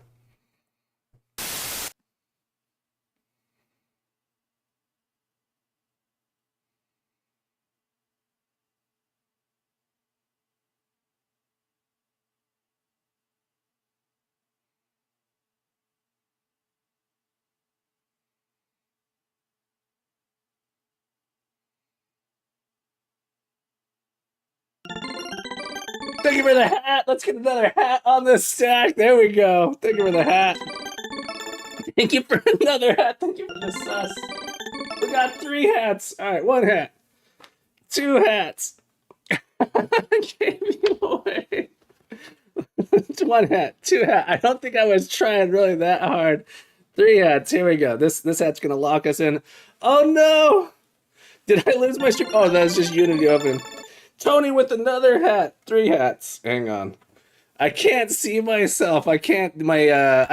What's funny is I used a little window popped up here. Deep Space Renegade, welcome back to the stream. Linadel, I can't do it. I can't do it. My hat stack's too big. Oh no, we lost some hats, folks. We lost some hats. We lost 3 hats. Sorry. We lost 3. There we go. Apologies. Tony, let's get another hat in here. Deep Create, I hope your arms are going to be long enough for that. I know. We got a mini overflow there. All right, so we lost a couple hats, but we added some back in there. Sorry, folks, for being here to witness that. Let me give you a little bit points. At all. We lost 3 hats, so I'll give you guys 300 points. Apologies for those. My arms aren't long enough. That's right. The straw hat did give me away. Okay, so here's our visual scripting project that we were doing. And I finally started trying to figure out what's a good way to organize my windows to see this stuff. And I finally decided that putting the visual scripting down here is the way to go. But let me show you some of the things I really like about visual scripting and some of the things I don't like about it, since people are asking. But yeah, Linadel, it's great to see you. Hope you're having a beautiful, beautiful Monday. Oh, it's Friday. It's Friday, folks. I'm sorry. No one panic. It's Friday. But this is the game we made for using to learn visual scripting. Learn about the visual scripting. So we made this game here. Just a little space shooter like this. So this was done completely with visual scripting. I'm sorry, Jacob. I'm sorry. No C# code was written for this. It's all visual scripting like this. So let's take a look. Let's take a look at what this looks like under the hood. I want my hierarchy over here. I want my inspector over here. You didn't even make custom nodes. No custom nodes for this. So this is all done with visual scripting. No custom nodes. I know. It's a little bit interesting because I wanted to put, this is my whole point for learning this part. We spent 2 days on it. My whole point for learning this project was learning something new. Can I figure out this? Because I had kind of played around with visual scripting and I hated it, but I didn't give it a fair shake. I played around with it for like 30 minutes. I'm like, nope. I'm better at programming. Let's program. So let me show you the different things that we did with this. So let's go over to my game controller maybe, but we have a bunch of different scripts. Yeah, so we have different scripts here and you can reuse them. So I actually have this folder called scripts, and these are all the scripts that I wrote. These are the visual scripts that we have. Here, let me show you the things I love. Here's my player movement controller. Player movement controller here. Some people have shown me some interesting stuff in Godot. Yeah. So here is, let's see if we can get this on the screen a little bit better with zooming in. I think it is hard to fit it on one screen. So I think my students who only have one screen might struggle with the visual scripting. Notice it's a little bit difficult to fit on here. If I have my full screen, it actually works really nice. It works really nice. So if I'm on my full screen, this is 2K resolution here. It works really nice. This is the area that you're seeing here is 1920. This is the HD resolution. If you only had one monitor, it could be a little bit tricky. So I'm curious how that will work out. Let me de-hance here. JD, does it let you do the enhance? I don't know. It doesn't. I just hit it too many times. There we go. So here's my player control. It says, get my inputs, my horizontal, get my vertical, create a vector, scale it by my player speed, and then update the velocity. So we can see this. One of the things I love about this, let me click on my player here. I'm going to click on my player and I'm going to go into their player movement script. You can visually watch this script happen. You can watch the inputs here. Let me zoom in a little bit. Watch as I use the left and right control. You can see the value coming in. So you can see, oh, this value doesn't just, it's not a step function. It slowly increases the longer I hold it. It slowly increases the longer I hold it, which is cool. Same with my vertical axis. I can see it's going up and down, up and down. It worked, Beliar, yes. You can watch the transformation of it in the game. The other thing I really like about it is you can actually modify the graph while it's running. So you can edit the code, say, okay, well, I actually meant for this to be something different. So let's modify my player's speed. If I didn't want to use speed, let's get in a float value here. Float, we'll get a float literal. Let's change our speed to 10 here. 10 is what it was, 5. Let's reconnect this value. Well, the game is running. I don't even have to stop my game. And now my speed has changed. So we can actually play around, be like, what number do I really like for my player speed here? I can modify my graph. Maybe I have a bug in it while it's going on. We can see that value. The other thing I really like about it is you can actually step through, you can do these steps and watch the graph as it's going in here. You can add breakpoints inside of your, so let's say we want to add a breakpoint. In here, let me put this back to be the variable. Reconnect. So it shows this little error here. Oh no, there's an error. Let's fix it. Let's reconnect that in here. I just like watching the data transfer. It's like one of the coolest things to me. This function takes 2 inputs and produces this vector output. This function here takes in a vector and a scalar and produces it. So we can actually see the values change.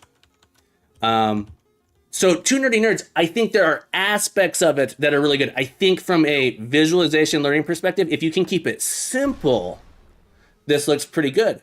And when we switch to the programming aspect, one of the things I can say is, well, the arrow here, this is a semicolon.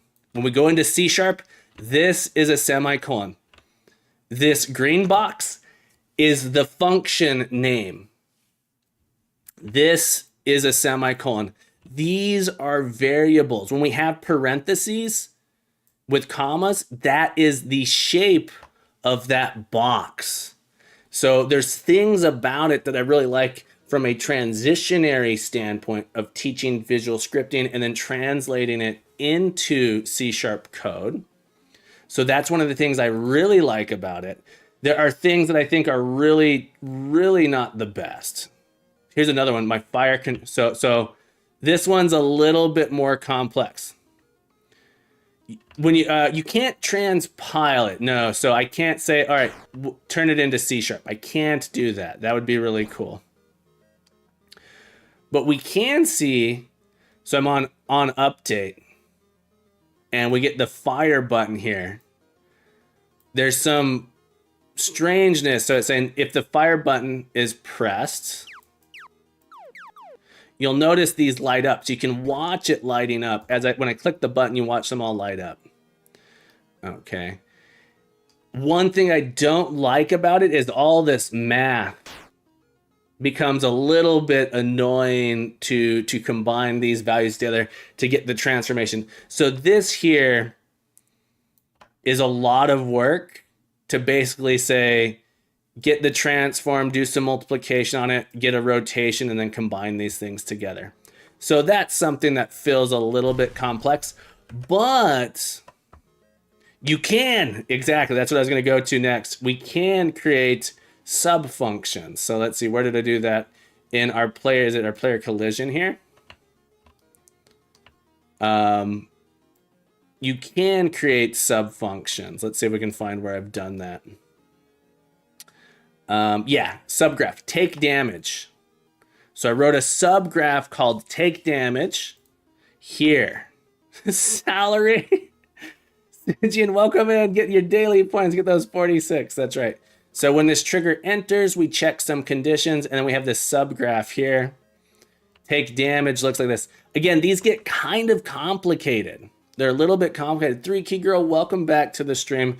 And so I think for simple things, it's good. For more complex things, I feel like the wiring can get a little bit funky.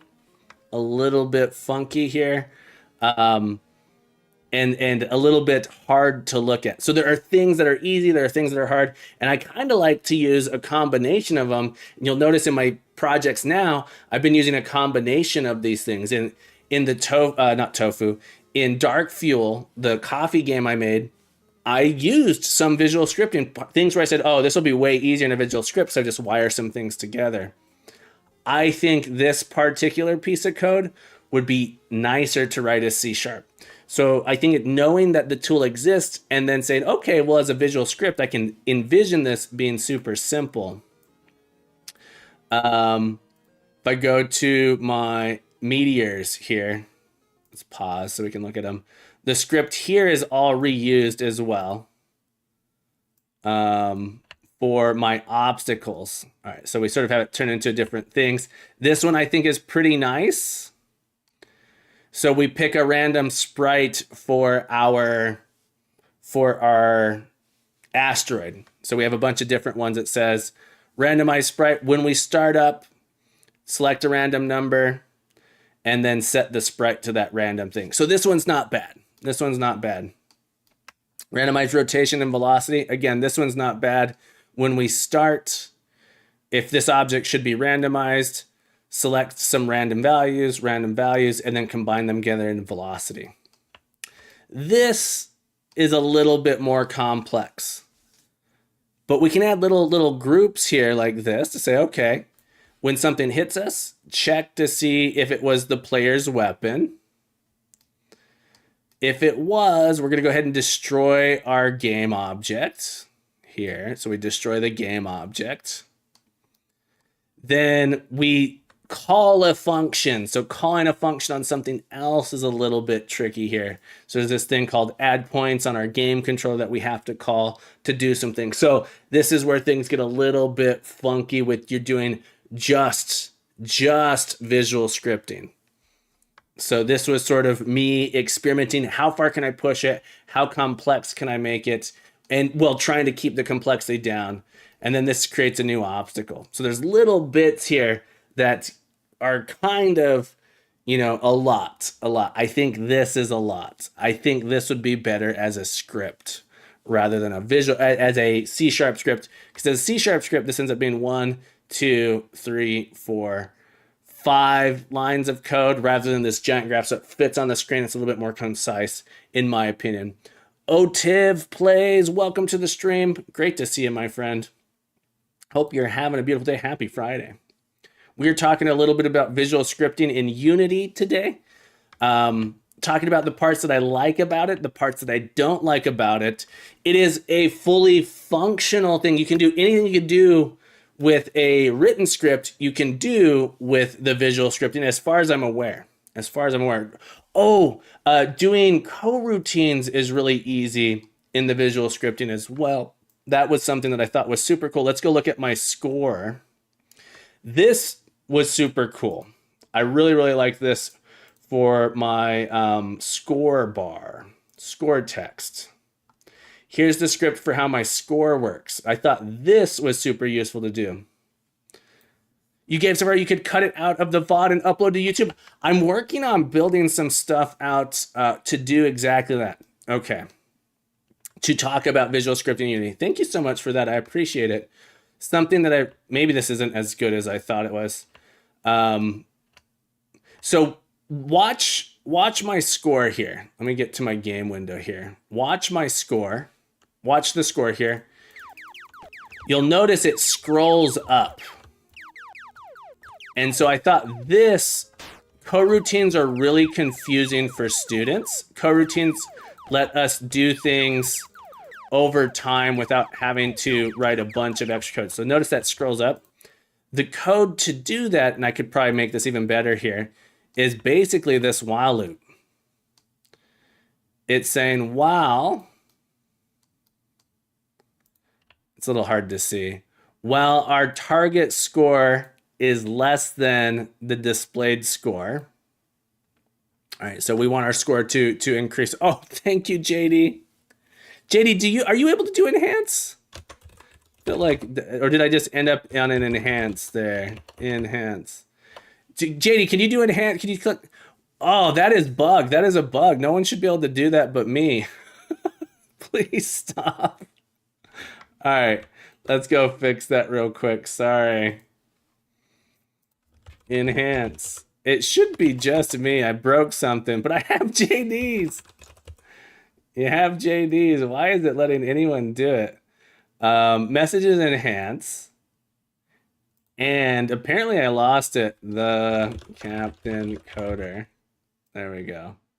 I wanted to make it so mods could do it. And viewer's role includes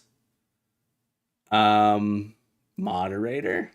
Oh, I took this out because can I do? All right, let's see if I can do it now. All right, JD, can you try it now? JD, try it. Give it a shot. Why? Oh, maybe I didn't click save. Hang on. All right, now I can't do it. Only mods can do it. That's why I didn't have this here. All right, because includes, I'd have to say doesn't include a bunch of other stuff. Let's go with streamer here. All right, you shouldn't be able to do it now. Have I saved? No, I don't want to save this. I don't want to save any changes I made to this. I can always do a git pull on this. Here's what I was going to say. You can do these coroutines in the visual scripting tool here. And I like that. So we have this while loop. It says, while this is going on, increase the score text, update what the score text looks like, and then wait for the end of the frame. And this just loops for the end of the frame. So this is really cool. Being able to add in these wait fors directly into your visual scripting graph is really, really nice. So I've had a lot of fun with this. It's true, JD.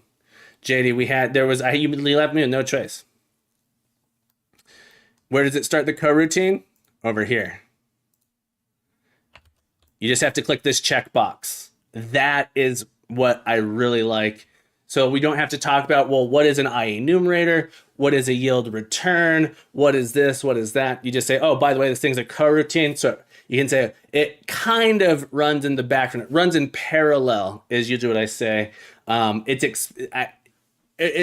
Yeah, so I'll have to figure out exactly how to explain it in the visual scripting, but that's the cool thing. We can actually introduce coroutines through visual scripting and say, okay, well, here's what it's really doing under the hood. Let's go look at the under the hood now. So I do really like the ability to have visual scripting. I am disappointed in the resources available for visual scripting. The documentation is actually quite good, but you have to have an understanding of how things in Unity work for the documentation to read well. It's well documented, but it's documented for a Unity developer, in my opinion. And then there's not a lot of resources out there for it. The other problem with the visual scripting language is it's called Unity Visual Scripting. And so Googling for it is really hard because it has the word script in it. And so when someone says, I'm writing a Unity script, so if you're searching for Unity visual script, the word script is in there. And so you get lots of results for C# stuff. It really needed to be, or maybe needs to be named something else. So you can say Unity, it used to be called Bolt. Unity, Bolt, blah, blah, blah. The Go version is called Orchestrator. Yeah, calling it scripting makes it really hard to find. I think Unreal, kind of brilliant, calling there's Blueprint. So when you search for Unreal Blueprints, you get something completely different than if you look for Unreal Scripts. Two completely different names that don't overlap at all. And I think there's a lot of something really nice about that. Something that makes it really easy to add in nodes. Here, let me show you how easy it is to add in nodes. The example I gave was on my audio settings here. So I have this music slider here. Let's go into our prefab here. So from what I understand, adding in nodes in edit our graph. So here's our graph. I have this node here. Let me show you how easy it is to add in a node. Let's create a new, let's say I wanted to write a function. Let's create a new function, some functions, or let's call this, some functions. It's a terrible name. Public static class some functions. Public static. Our output could be an integer. Do thing int x int y. Like this. This is a bad example, but this is what I got. Return x plus y. So we have this some function. Let's call this utilities. Utility functions. And we'll call this silly add. So it's going to add two things together. Let's rename this. I actually don't think I need to have it be renamed so that the files match, but just for my sanity purposes. Some functions once told me the world was gonna roll me. I ain't the sharpest utility in the game. This is true. All right, so we wrote that script. We have that script now. You can't just add it in here. Some, what did I call it? I already forgot. Utility functions. I can't, it would be great if I could just do utility functions dot. I can't access it yet, but it's really easy to get it in here. We just go over to visual scripting. We come down to the options here and we say, oh, by the way, I want a thing called utility functions. Boom, regenerate nodes. Now we got them. And you can just add as many functions as you want to it. If you add them to mono behaviors, same thing. I think the mono behavior ones sort of show up automatically. But you'll notice I have collider, 2D extensions, music extensions, utility functions. Anti-Jacob, that's how easy it is to get them in here. Now I come in and I can do utility functions, click, Styliad, there it is. Just wire it up. Yeah, it would be like an attributor. Nope. Just say, oh, by the way, load it in. And you can create more interesting, more powerful ones there. So there's actually is an API if you want to create more powerful nodes. So if you want a node that has more arrows, ifs, else's, maybe you want to do some kind of dictionary thing, there is an API for doing that as well. So if we go to Unity's visuals, this is why I say the documentation is actually quite good. So you can actually develop applications, logic, advanced customization. You can create your own node thing. So there is an API if you want to make really interesting, where you have different ports, different logics, not just a function call. You can create nodes that have special relations, do more interesting things. And so if you're doing some state graph stuff, you might want to do this, especially if you're working with animators, doing some other things like that. But you can do more deep node creation than just doing a function call like this. So this is something that I think is really, really cool. This is how I'm going to introduce C# to my students. Say, okay, well, look at this giant graph we have here. Let's turn this into a C# function. Let's collapse it all down to a single thing. So probably not with scale DB. It'll be something similar to this function here. We have some logic that's annoying to write, has a lot of constants, literals, and then we'll come in and we will say, okay, well, let's see what this looks like in C# code. There it is. So that's kind of annoying. Let's replace that whole thing with just this one little call here. JD's got a whole song for us. Thank you, JD. Only cam points make the stack grow. All right, we've been going for almost 2 hours. We're going to take a quick break. I'm going to get a refill on my bean water. I'm going to get a nice swig here of hydration multiplier. I need some regular water. Yeah, Anti-Jacob, I really, really, really like the script graph stuff. I like using it as a state machine. I like it for simple things where I would have to write several different scripts that connect to each other. So the fact that I don't have to attach anything to the slider and write these sort of like custom one-off scripts is nice. And being able to modify it while the game is running is the other thing I really, really like. So there's several things about visual scripting in Unity that I love. All right, folks, we'll be right back. Don't go anywhere.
Nurkmind, thank you for the follow. Nurkmind, you know I love you. You're friggin' awesome. Nurkmind, welcome to the stream. I'd like to thank you for following. Welcome to the captain's crew today. Folks, if you don't know the one that is named Nurkmind, click the heart. Click that heart, give Nurkmind a follow, folks. Nurkmind, how the heck have you been? Welcome into the stream. Hope you're having a beautiful day. Hope you have a beautiful week. Hope you're having a beautiful month. Hope you have a beautiful year. Hope you're having a beautiful life. Folks, if you guys don't know the incredible, the insatiable Nurkmind, give him some love. Tuner Nerds, how you go? That's an intro. I mean, Nurkmind, how the heck are you doing? Ryazy, good morning, my friend. How the heck are you doing? Ryazy, when you coming back? I need to get my Ryazy fix. How am I supposed to watch you if you're never streaming? It's getting a little tired having to come watch you sleep. I'd much rather just watch you on stream. Wait, did I say that part out loud?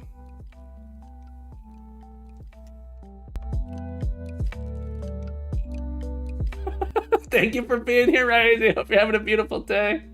Welcome in, everybody. Toak, welcome back to the stream. Sorry if I missed you there. Welcome in. Great to see you, JD. I'm sorry. Wait, what? What? I didn't say. I ain't never said nothing to no one. Never. I ain't never said. Wait, what? Ryazy, I hope you're having a beautiful day, my friend. We're fixing up some issues with our game. Here we Whoa. the audio controller. I introduced a bug trying to get the audio control to be in multiple places, but we fixed it. So I have this music slider now that works. Look at it, get loud. Not so loud. Loud. Not so loud. Loud. Not so loud. Right? So it's pretty sweet. Then we got this sound effects controller as well. So we can get loud. Your sound card works perfectly. Not so loud. Sound card works perfectly. Loud. Sound card works perfectly. Not so loud. Okay. I want to make it so that this button here will toggle it on and off. That's what we were in the process of doing right before we got distracted with visual script. Now I was showing people that I'm using Unity's visual scripting for our music sliders here. JD, it's true. My sound card does work perfectly according to this game. According to this game, must be a Sound Blaster. Yeah, that's right. What do they call the Roland Sound Blaster 9000? SUX, the Roland Sound Blaster 9000 SUX. I think they even had an annoyed bit for the yeah. But liar, when you click on the characters in Warcraft over, stop poking me, the little voice would change. Now that you mention though, I have considered it slightly. Give me till after August. Think about it. I'm pretty busy in Aug. I hope you do. Well, I always love taking out in your stream. I know internet's a little bit challenging here, or where you are, from what I understand. All right. So what I was doing is adding in a script here for my audio settings that we could toggle it on and off. So we're adding a show hide controller. It has an animator, and then it's going to have a little thing that toggles it on and off. Public bool is visible. Start out not visible. C# likes to have capital letters on these things. We'll make this private, actually. Or we'll make it a, here's what we'll do. We'll make it an is visible. We'll make it a getter setter, get private set. So people can see it, but they can't touch it. You can see it's a publicly visible member. So you can see this member, but you can't touch the member. That's the important part. Private says only I'm allowed to touch this part. Public means that other people are allowed to see it. Here we go. So let's come in here. We're going to add in internal, yeah, but then I, anyone in my project, there is internal. We could do an internal set. We're going to do private though. I like private. Okay. And so we're going to add this toggle here, public void toggle. And essentially when we toggle, we're going to have two things, public void show. And we're going to say if we is visible, do nothing. Otherwise, we're going to do animator dot set trigger show, and then is visible equals true. So we can't show twice is the sense. You can't call show multiple times. Because if we call that trigger multiple times, it does like the weird animating thing where it shows up multiple times. We'll have a hide here. I'm going to say if it is not visible, false. And we'll call hide like this. And then with the toggle, now we decide to say if we is visible, we're going to call hide. I suppose I could have done this here as well, else we call show. So if we're visible, we're going to hide. Otherwise, we'll call show like that. So we have this on and off thing. One other thing, I want to make sure my animator gets set during our awake when we start up. That was weird. We're going to say animator is going to be equal to get animator, and then let's do a debug.assert that our animator is not null. Here like that. So say make sure that we have one. We could also add a little thing to say if it's not, if we can set it, and if we don't have it set, then we find it here. Intense code pay those private members, you got to be careful. You got to have a club membership. That's right. Oh boy, Captain. We're gonna have to take this VOD and make it not. We're gonna have to delete this VOD. Oh boy, McNets, how's it going, friend? Great to see you. Let's come in here. We're gonna add in our show hide controller like this. It's gonna have a toggle on it, and it's just gonna get the animator on this. And now our button, the button we press here, is going to, this is our audio settings button. Captain, oh no, from now on, radar button like this. And we're going to attach this down here rather than doing the show. Our audio settings, we're going to go down to our show hide control, and we're going to call toggle. So now we can turn it on and off. So now when we click it, it'll show up, turn on and off like that. Nice and easy. Nice and easy. Our radar comes out like that. I want to make this, let's move this panel so it's behind. We either want this to be in front or behind. Let's move it in front, actually.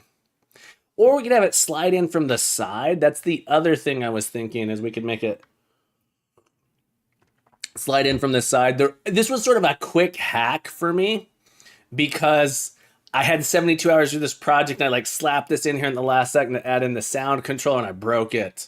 And so one thing we could do is we could move it in front of this. I think that might look a little bit better. So we turn it on like that. Yeah, I think that looks fine there. I think that looks fine. Okay. I was really proud of this. All right, let's do a quick commit here. We fixed our audio controller. Let's delete some of the extra stuff we added in as well. Utility functions we don't need. Discard changes. Discard changes.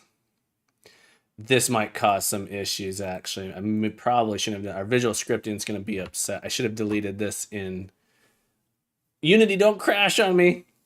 The only time Unity has ever crashed on me is when I'm fiddling with things outside of Unity that it depends on. So like deleting metadata files outside of the editor. And now it comes and it goes, by the way, something crazy happened. And I don't know how to resolve it. So let's come in here. Let's get rid of our type node. All right, good. It actually did get rid of it for us. We'll regenerate these. Before I do a final commit, I just want to test it out. Make sure I didn't actually break anything too much. A little breakage is okay, but you don't want too much breakage.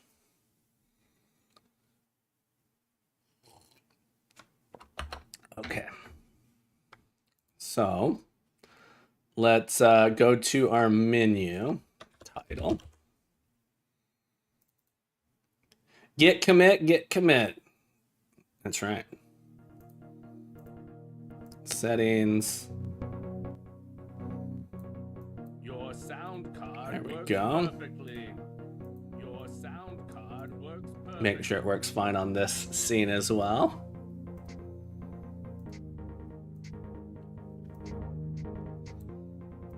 Sweet. Sweet, sweet. Okay. Get cancel. Get status. Get add. Get commit. Apparently I modified some other stuff here. Oh, I just moved these around. I'd like dragging and dropping some things in there. Feet, or I'm going to call this a fix. Fix audio settings controller. All right, we're going to push that up. So we got that change in like that. Beautiful. Beautiful. It's true.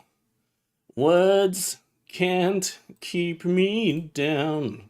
This code's beautiful. Did you guys see all the spaghetti I wrote? I wrote a lot of spaghetti for this project. Okay. I want to make the title screen a little prettier too. This was something that I sort of ran out of time to do. Title screens could use a little bit of TLC to it. The other thing I was thinking is making the little story show up a little bit nicer here, but that was the main thing, was this audio settings here. More enemies would be better as well. The game progresses. You get kind of too powerful. I wanted to add an enemy that's what we can do. We can add an infected enemy. All right, that's what I want to do. I want to add in an infected enemy. So I wanted to make an enemy, and I just ran out of time to do this, that you want to avoid destroying. When you defeat these enemies, for the most part, just sort of chase you around. Get the area cleared here. Get our spread shot. The idea is now you can move to different sections, find different things. You see the different enemies showing up like this, but the enemies aren't that interesting. There's only, I think there's 6 different enemies. There's 3 different enemies, each of which have 2 varieties. Let's see if we can see them all here. Apparently, all right, so there's an interesting little bug here. The music volume, why is it going up? That was weird.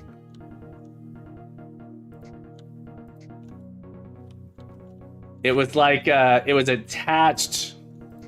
It was selected. Oh, it's from the tab. All right, so tab opens this, but tab actually also switches between items on a form. So I need to disable those in our prefab. We want to make those so you can't select them with the keyboard. Let's go do that. Let's go into our audio settings prefab here. Like this. I kind of want to make this prefab be a slide in from the right side of the screen and have a little button associated with it on the right side of the screen as well. We might do that. Let's make these sliders. Let's go ahead and make it visible so we can see the buttons here. This slider itself, the actual slider, I want to make it so that way we cannot, no navigation. So right now it's set up to where if the player presses tab, they can navigate to it. So this can be good for accessibility, but it conflicts with some other stuff. So I'm going to set it to none so you can't access it that way. And then same with our volume slider, or sound effects volume slider. I'm going to set none here. Suppose I could set it so that it has to be explicit, so there would be specific key controls you do to get to it. But we might make it so if we wanted to, we can make it connect a little bit there. Blazer Blake, thank you so much for the follow. Welcome in, Blazer Blake. Happy Friday. Thank you for following the Captain Coda. Blazer Blake, I hope you're having a beautiful day. Blazer Blake, welcome to the stream. Sorry, I butchered that.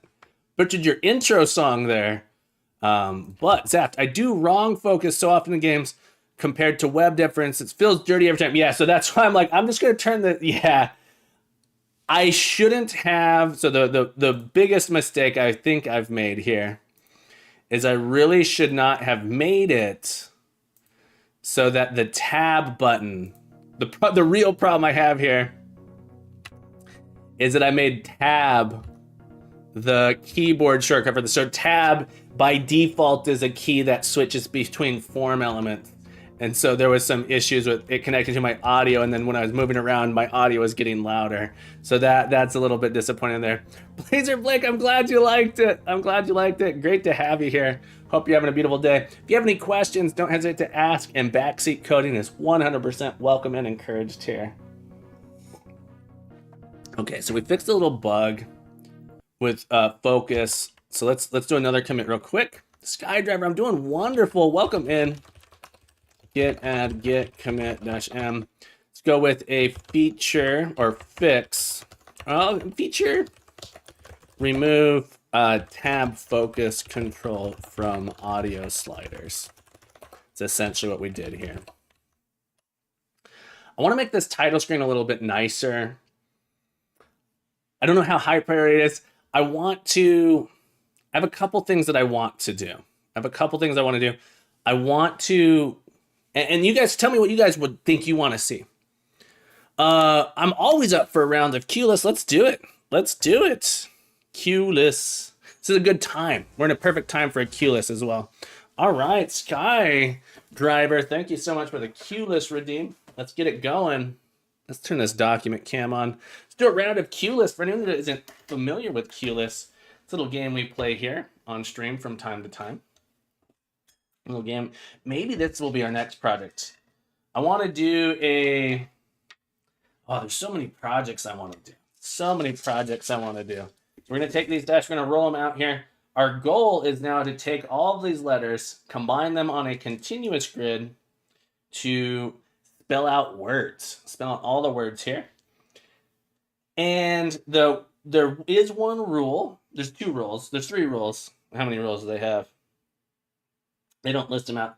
Anyway, one of the rules is that only two-letter words don't count. So I can't do pa isn't a valid word, but pat would be a valid word. We got goat. Yeah, the Q-list project, maybe intense code. Maybe we'll do that next. Goat is a tough one, Skydriver, just because we have the O and the A next to each other. But we do have this extra vowel, so it might work out okay. We got some good letters this time. Bog. Could do bog and oat. Boat's another one. Bog's not bad. Pat backwards is legal though. Tap back. Yeah, we could do tap. You are true. This is true. Coat. People keep wanting to put cobalt. Ooh, cobalt. I like cobalt a lot. Cobalt's a good one. Zap with the cobalt. We got a bog, cobalt, pimp, pan, and pat. Let's go with tan. I like tan even better. Tan, and then pap. There we go. It's a particularly easy one this morning, folks. Particularly easy one this morning. How do we feel about that? There we go. No Fenny this time. No Fenny stuff. That's right. No Fenny stuff. All right, let's get a nice picture of this. We'll add this to the Q-list Hall of Fame. Skydriver. We did it. That one was not too bad. Let's get a screenshot in here. So let's hit the focus button. Come on. Make it nice and clear. Thank you so much. But yeah, that definitely easier than the British version we had to do the other day. Really simple round. I like it. Print screen. Take this screenshot. We're going to add this to the Q-list Hall of Shame. No, the Q-list Hall of Fame. It's funny that I want to say Hall of Shame so often. No shame in what we did here. Folks, you can check out the Q-list Hall of Fame over on Discord. Maybe we'll make it a Discord game. Ooh, I like that idea. So over on the Discord, we happen to have the Q-list Hall of Fame where we post all of our not all of them, but many of our plays of Keyless here. You can find them all there. Thank you so much for the round, Skydriver. Absolutely enjoyed that. Thank you so much. All right. Cool. Give me just a second here. Do do do do do do do do do do. Make a Twitch chat game too. You have the answer word 1, word 2. So that was sort of what I was thinking about you doing the Keyless game. I want to make an infinite Keyless. So we can make infinite Keyless is the idea. And then as we play the game, the Keyless game goes on. It grows forever. So I'll open up the webpage and all the previous Keyless will be there. We roll new dice when we play. But when it gets redeemed, people will say the things in chat, say words in chat, and those words we can get validated. So automatic validation of words. We can have the Scrabble dictionary connected. And then it will put those words and we can select those words specifically. So chat would be playing it. Blair says, I actually do have a question, but honestly, it's not linked to the programming you're currently doing. No problem. I'm struggling mentally to feel like I can do what's required to get a programming job. I finished all but one of my subjects for my bachelor degree, and I'm looking for a job to use as work experience so I can count it as the final subject in my degree and get experience for my future career goals. Ideally, I want to be a web dev. I'm open to game dev and software, but I feel like I could spend 3 years working on a portfolio so that I can stand out. Then I have to do applications. I could still get nowhere with it. Any advice on a newbie to help him get started? Advice on motivation to push through that wall? I work 38 hours a week plus some and really struggle to find the motivation once I get home, cook, clean, and do everything around the house. Sorry for the link to this. No problem. Thanks for asking. I will tell. So everyone's a little bit different. Everybody's a little bit different. But let me tell you what I have done in my past when I'm struggling with motivation. I think lack of motivation is often a symptom of something else. It can be depression. It can be just tired. It can be a lot of other things. For me, I personally, so it is 6:20 a.m. for me. I start streaming at 4 a.m. in the morning. Before I was a streamer, I've only been streaming for just about 2 years now. It'll be 2 years in December. So I guess a year and a half, a little bit more. I would always wake up and program. I'd wake up and code, wake up and do those things, because that's when I have the energy to enjoy my passion projects. I happen to be a morning person. I know some people who are night people, night owls, so they work on their passion project in the evening. And I think part of it is finding when it works for you and trying not to stress out about it. It's easier said than try not to stress out about it. I find getting a lot of sleep, setting reasonable goals. One of the tools that I have used in the past is called the Panda Planner. The Panda Planner, definitely not a morning person, I think is a really good tool for helping you slowly build up those internal mental models, those goals here. And there are other planners. This isn't the only one you can use. But the thing I like about the Panda Planner, do they have pictures here? I wonder if I could find some pictures of the Panda Planner. Let's see, images. The thing I need to just get mine out and show. I wish I could find it. The thing I really like about the Panda Planner is it's broken down into daily, weekly, and monthly goals. It's a little hard to see here, but this would be our daily goal. The types of things it has here, though, are things that I'm excited for. It's not just about writing in what you're going to do. Like, here are your priorities. It's not when you're going to do them, but what are your priorities? And you put little checks next to the priorities as you complete them. What is something I'm looking forward to this week? What am I grateful for today? What are different things? So this sort of like a mental model shift for getting some of that stuff and letting yourself fail a little bit. Additional note, game dev is greater than web dev for sure. I think it's a little bit, I think game dev can be, I've had a lot of fun doing it. For what it's worth, I've only been doing game dev really for 2 years. Prior to that, I did a lot of software engineering, did a lot of freelance work, a lot of I wouldn't call it web dev, but I'd say more back end / full stack stuff. I'm terrible at UI. I'm getting better, but I'm terrible at UI. I don't know if that was helpful, but trying to find the suffering that works for you, because there's suffrage that's going on in here. Like suffering is it may be a strong word for it, but there's things that are a chore, the finding the motivation, finding these things, finding the path, keep looking for that path that feels okay, something that you can bear over that time. The suggestion to do a boot camp is not a bad one. Since you're so close to finishing a degree, I highly recommend finishing that as well.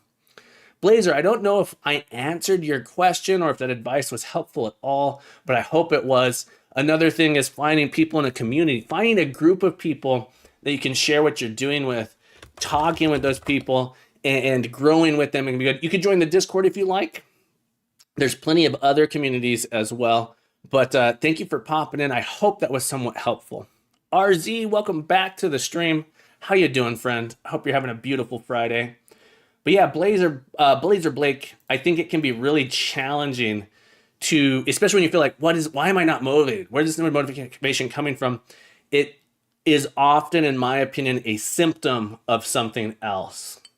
And I get there too. When I'm feeling burnt out, I feel like I have no motivation. I feel like I have no motivation when I'm burnt out. And so trying to find what can help you get there, and not, for me, working a couple hours a day, first thing works really well for me. And then I work, and then at night I'm a little bit tired and can just like sort of relax. I feel like doing chores is easier when I'm tired. I can listen to a podcast. They're sort of like brain dead things that I can do. Just my 2 cents, I suppose. I hope that was somewhat helpful. Okay. I have a couple things on this project that I would like to potentially clean up. Making this title screen more interesting is one option. All right, this title screen is a little bit bland, a little bit plain. Be nice to clean it up, make it sort of come in, have some animations for the Primordial Jungle, maybe put a better background image in here. What's your thoughts on Bin? I recently tried switching and just found it annoying for certain things. RZ, good question. I actually used to be a big Vim guy. VI and Vim I used for years and years and years. I also worked on computers that don't have a mouse, right? So a lot of times when some of the stuff I was doing requiring me to like remote in to systems, VI and Vim is almost always installed on Linux-based systems, Unix-based systems. So knowing it was super helpful. I used it all the time. I loved it. And then I took a class where the professor said the professor used Emacs and had some stuff set up for teaching. Is a class on functional programming. And in that class, the professor kind of convinced me to give Emacs a try, and I fell in love with Emacs. I actually fell in love with Emacs, and I started using Emacs from that point forward for many, many years. And I loved Emacs. And so again, it's like a productivity things. Yeah. So I will say Vim is a fantastic tool. Emacs is like a way of life. It's not quite, they're not even comparable in certain aspects of it. I think Vim is more accessible in a lot of ways. It's still a little bit high level. For me personally, I would probably using Emacs or Vim currently if I didn't work at a school for young people where we have decided Visual Studio Code is the tool that we're going to use to teach programming. And so we've sort of standardized it across. So for me, I use Visual Studio Code so that I know what my students are going to use, what my students' experience is going to be. That said, your productivity, I think if you master Vim, will go up, but the amount of time, the learning curve is steep. That's sort of what I feel about it, RZ. I don't know if that answered your question. NeoVim is a good, I've been looking at NeoVim. I was thinking this summer I might have a little bit of time and playing around with it. But yeah, for me, Visual Studio Code is just something I use because my students use it and I want to understand what their experience is going to be like rather than specializing on something like Vim. Zaft, I've seen some really awesome things with NeoVim and Lua. Blake says, I appreciate all the advice you guys have given. In terms of boot camps, I find most job listings that require a degree here in Australia, that's sort of like, I have a degree. I went to school, I have a computer science degree, and that was a very useful launching point for me. That said, I did do a lot of programming before that. I had done freelance work before I got my degree, and I had internships throughout my university experience. And so I don't think it's necessarily comparable to someone who just has a degree. I do think from a hiring perspective, if I'm hiring a junior dev, I tend to, and I think it's my own bias, I tend to like people who have gone through a computer science program and have completed algorithms, done well on algorithms, can think that way. That said, once we get to the technical part of the interview, that stuff drops off. I have seen a lot of people who have gone through boot camps who can put together a website but don't have any sort of deep understanding of what's going on under the hood. Computer science degrees tend to have a little bit more of that. Tend, not always. I'm not saying it's not possible. Yeah. Just my thoughts. Zaft, internships are the most important thing for me.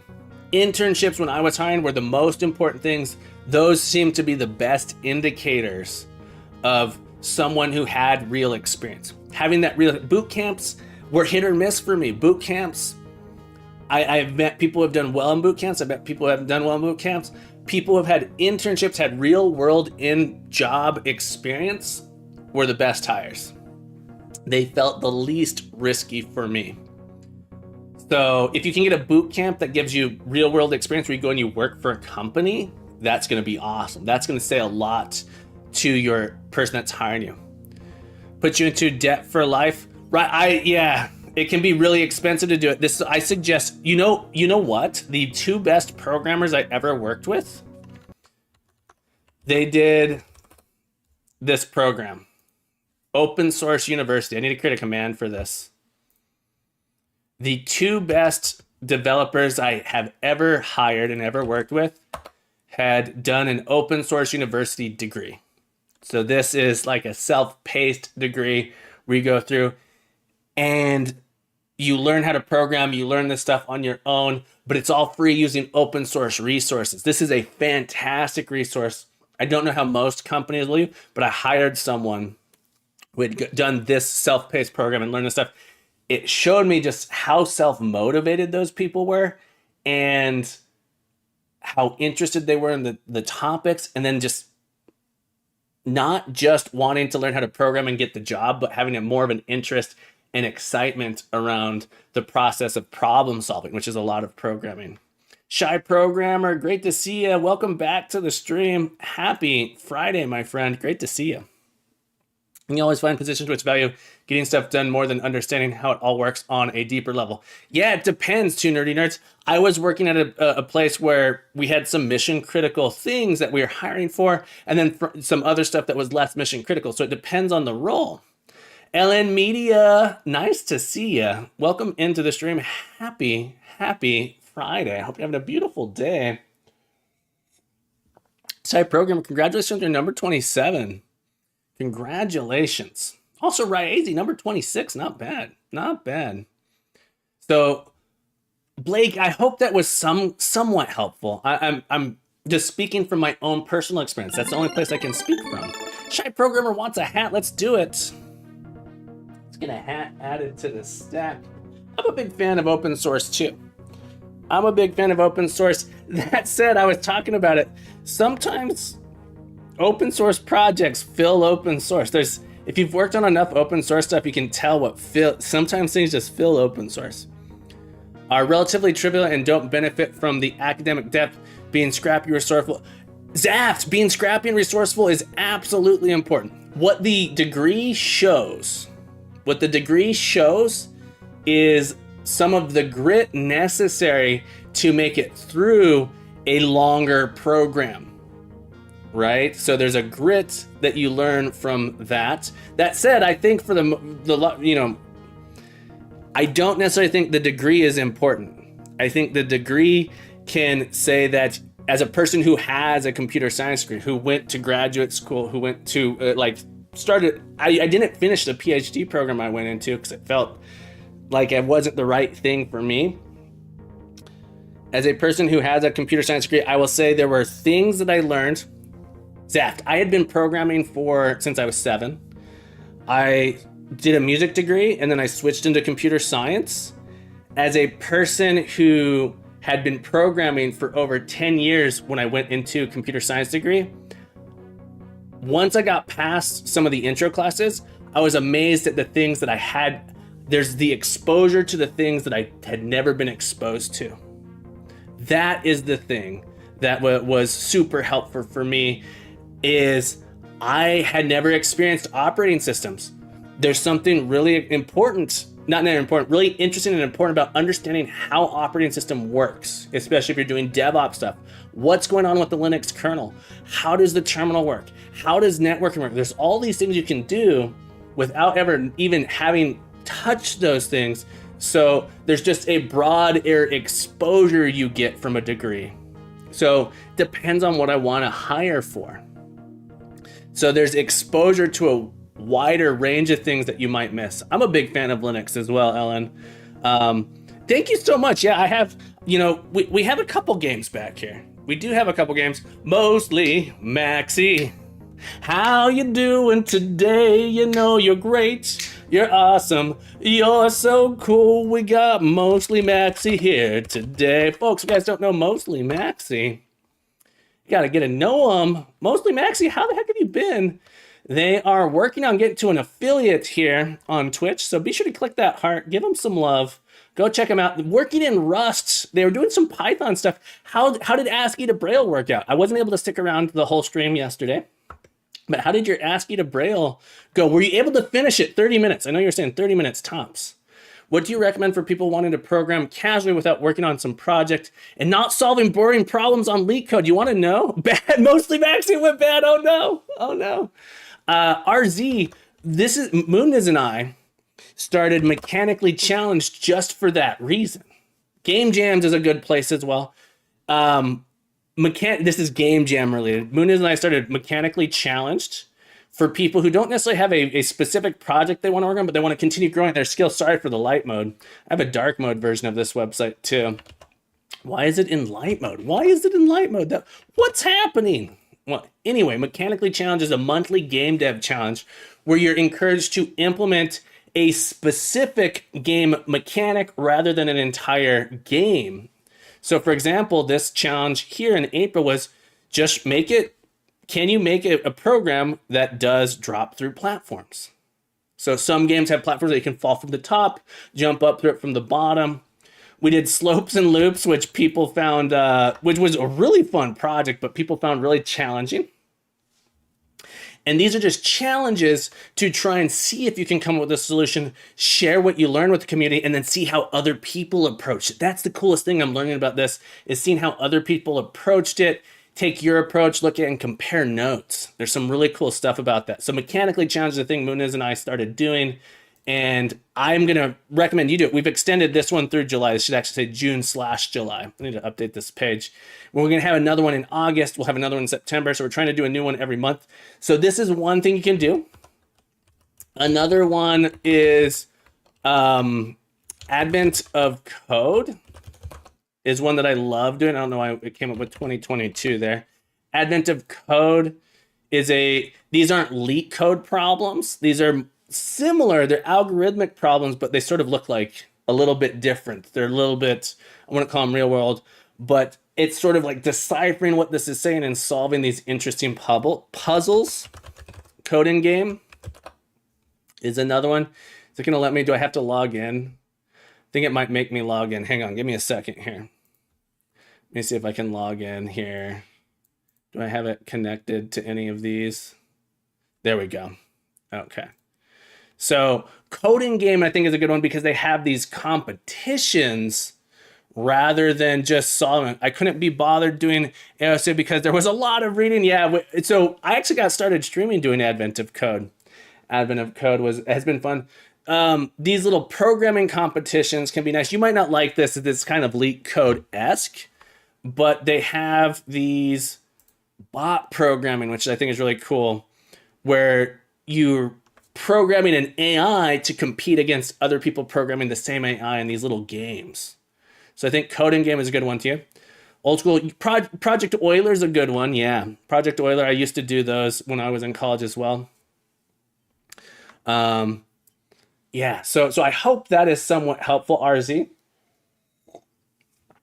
Starting the admin of code. It's how I found him. Yeah, it's how I found myself. Smab. It's how I found you. It's how I found myself. These are some little things you can do. Game jams. If you don't want to do game programming, game jams aren't going to be the right one. What are some other ones you can do? There are. This is the famous RZ. Yeah, caps lock. I'd be more inclined to do ASC when Christmas comes around. Yeah, so that's probably when I will do it again. What was the, there's a website, hang on. I think it's called, this is a good, I used to do this when I was in undergrad, Kaggle. These are real world data set problems where if you do well in them, you actually win money. So my friend and I, when we were in undergrad, used to do these. I had a good friend in undergrad. We'd take these competitions, and this is how I learned how to do machine learning. Is it wasn't going in and learning about machine learning on some website. It was literally coming in and saying, okay, what are these competitions that these companies are throwing up here to win stuff? Here's this. I played Kaggle. It's nice. Yeah, so this is where I did most of my machine learning knowledge came from trying to solve these. And we won some money doing these. This is really cool. IFCP has some great programming competitions. The task. Let's see if we can find this one here. This one's my favorite. IFCP contests. Let me see if I can find this one real quick. IFCP. I have it bookmarked somewhere. This one's one of my favorite ones. If I can find the right one. Hang on. The task. IFCP, the task.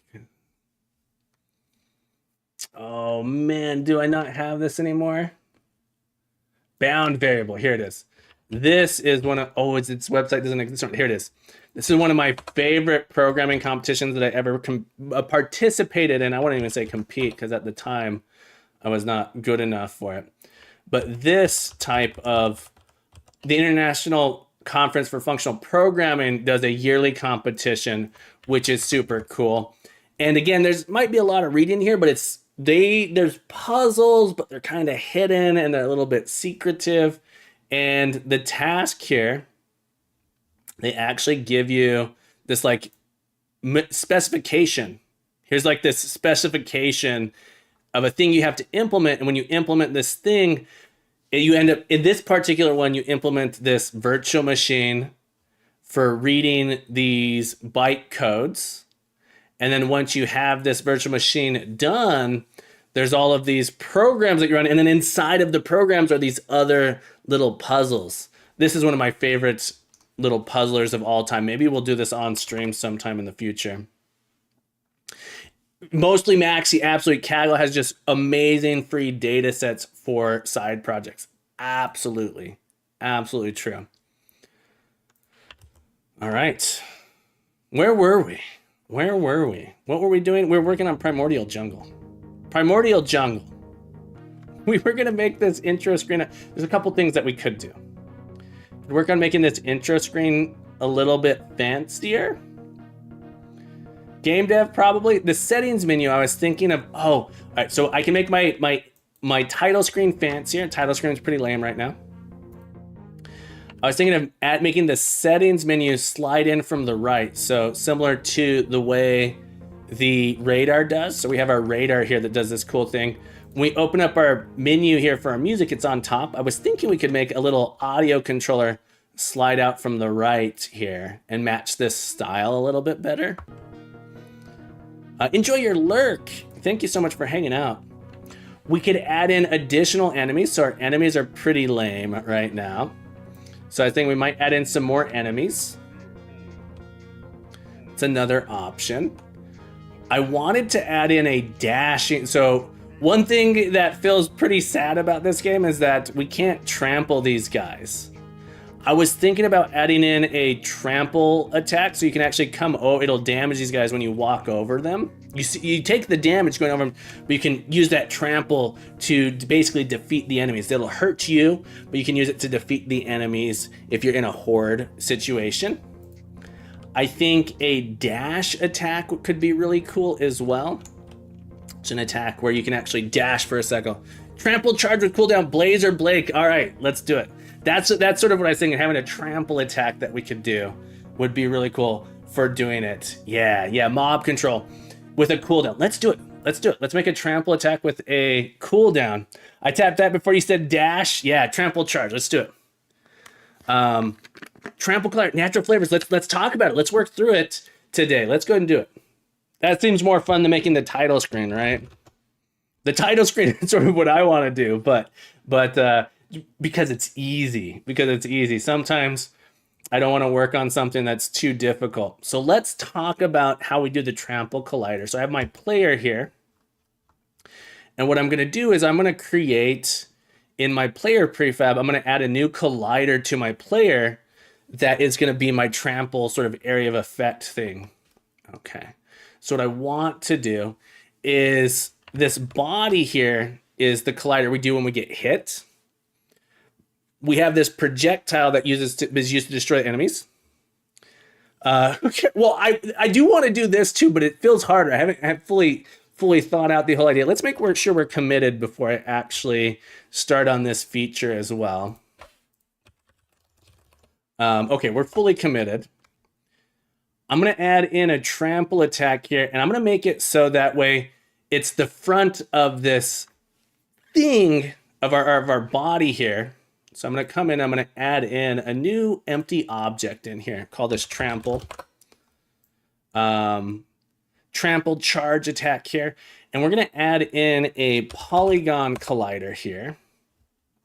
And I'm going to actually make this polygon sort of match the shape of my character of this head up here. So let's go ahead and edit this. We'll get rid of that. Oops, didn't want to delete that. Can I delete a point? Can I click? Apparently I can't just delete an individual point that way. I have to come in.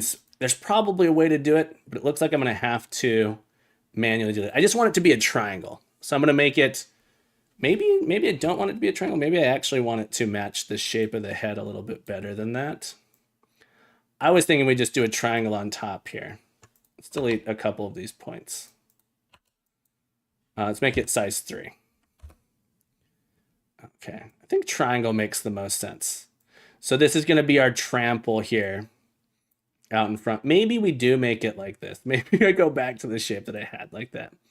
Maybe size. Yeah, so this is sort of the area that if the enemy ends up in that during the trample attack, we're going to go ahead and destroy the enemy. All right. So this is where our trample, we can make it be the whole body if we really wanted, but I want it to be directional. So I want it to be the direction we're moving. If you end up in the back here, if they're off to the side, they're not going to get hit. They sort of have to be in front there. So I'm going to add in this trample here. I'm going to cheat a little bit. I'm going to say that, maybe I don't make a projectile because it ends up getting deleted. Didn't include the horns. It could make it feel a bit more janky. If it didn't, yeah, exactly, Blazer. That's why I was like, you know what, let's pull this out a little bit like that, include the horn, and put it out in a little bit in front. So I'm going to add in like a little bit of an effect as we do it as well. I'm going to try to. We need to add this to a layer that will actually hit the enemy as we go. So I'm going to call this our charge attack layer. I'm going to create a layer called charge attack. And then I want to say that the charge attack will actually interact. Come to physics today. Charge attack here needs to be able to interact with our enemy bodies. So the collision, this needs to have collision with the enemy body. That's the only thing it's going to have collision with. It doesn't collide with anything else but the enemy body. If we were to run this right now, it's not a trigger. It's actually like a physical thing. So it can push. Notice, enemy body. Oh, the enemy body's a trigger. I thought it was going to push the enemies out of the way. It is technically colliding with them. Hang on. Let's change the collision here. Project settings. Enemy spacer. This is what positions the enemy. This is the physical part of the enemy. Fear again. Welcome back to the stream. So this should actually allow us to push them out of the way. I'm not sure if this is actually what I want or not. But we could actually... Why doesn't this work? I'm so confused. Hang on. Do we not, on our player trample, physical polygon, it should be attached to a rigid body. What's going on here? My player has it. Oh, it's not road. It needs to be inside the button. Look at how it's set up here. It's like off to the side. All right, so if we look at the bug I made. As I move my player around, that is always in the top right side of our player. It doesn't rotate because our body is the thing that's rotating. So we need to actually put that inside. I see what I did. This trample needs to actually be a part of the body because the body's the thing that's rotating. Now, if I go back into my scene, notice it'll rotate with my player here. Okay.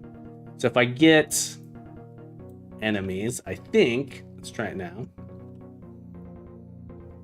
Still doesn't collide with them. I don't quite understand that. Project settings. Charge attack, enemy spacer. Did I not put it on? I didn't. I created the layer, but I didn't put it on the layer. All right. Charge attack. There we go. So it wasn't actually ever colliding because it wasn't in the right layer. Let's try now. First try, everybody.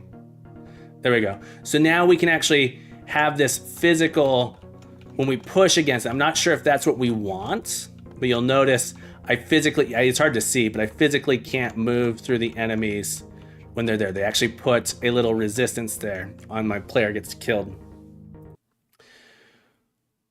And I think what I really want to do is I want to make it so that way when I charge through, it's going to add the collision. I don't want to collide with them until it turns on. And then we'll apply forces in the opposite direction of what we're hitting. So it'll actually allow us to push them away. So let's write a little script to do that as well. So my player here, my trample, by default, trample is going to be turned off. It's not on. It won't be on. It's off. So I'll be able to move things through, and then I'm gonna make it so when I turn it on, it'll activate. So I move through. If we turn it back on, then I can no longer, I'm in my prefab, hang on. We're gonna add a script. Sorry. We're gonna add a script that when I press a button, it's gonna enable my trample. It's going to do a couple things. It's going to play a little animation that's going to move our player really fast. So enable that animation, move our player really fast. Maybe I don't want it to be a physical. And we'll have the enemy be knocked back. Yeah, let's do that. Project settings. I don't want it to interact with my spacer, just the body. And we'll use that as a trigger collider. Let's add an animation to our player. Okay, we're going to add an animation to our player here. And when the player actually charges, create a new clip. It's going to be our player, Triceratops charge. This charge is actually going to move us forward, change our color a little bit, and maybe even put a little aura around us. I like the idea of putting a little aura around the player as well. Let's go ahead and animate this. We're going to change our body here to move forward. We got to move the turret with us as well. Body, turret. So the charge animation, hang on. Let's make the charge be 60 frames a second. Let's make the charge point something like that. Let's try it. So the charge animation, rush forward like that.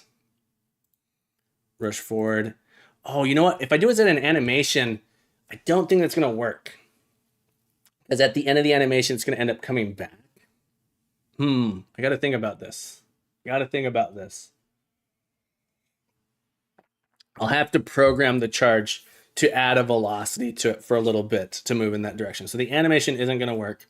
We can, though, make it our color change with the animation. That's one of the things I wanted to do as well. So let's go into all of our sprites here. So grab this sprite, our main body, our legs.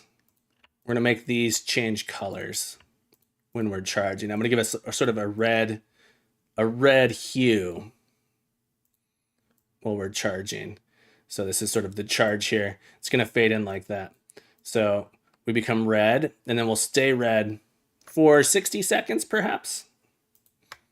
Let's add another red in there like that. Actually, just add in another keyframe here. Right, so we will turn red. We will stay that red color for a full second, and then we'll fade back out like this. So we'll come back to having no application. So this is what the animation: turn red, stay red. We can actually make it flicker or something if we wanted to. Add a little animation to it. Yeah, because each sprite is separate. If it was one sprite, I could do it. It's that every component is a separate sprite. So the head's actually separated from it.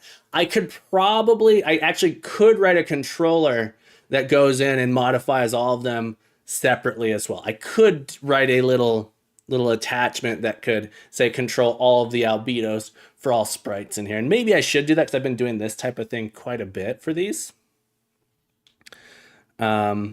So that's one thought. Yeah, but we're going to turn red, we'll stay red, and then we'll fade back out. One thing I need to do is I need to make sure that this animation, let's go into our animator. I'm going to add in a new layer here called charge attack.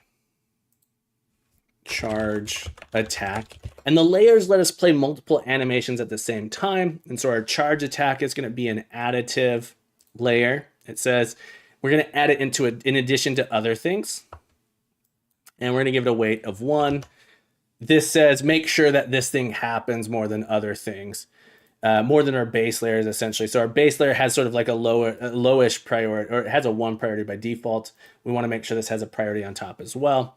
And then our charge attack here, where is our, this is weird. Oh, there's a bug. Something's going on. I might have to restart Unity. Object are not set as an instance of an object. Something must have had like some weird thing going. Let's go ahead and close Unity. We'll reopen. I don't know what causes that issue, but I have found that just restarting Unity fixes the animator controls.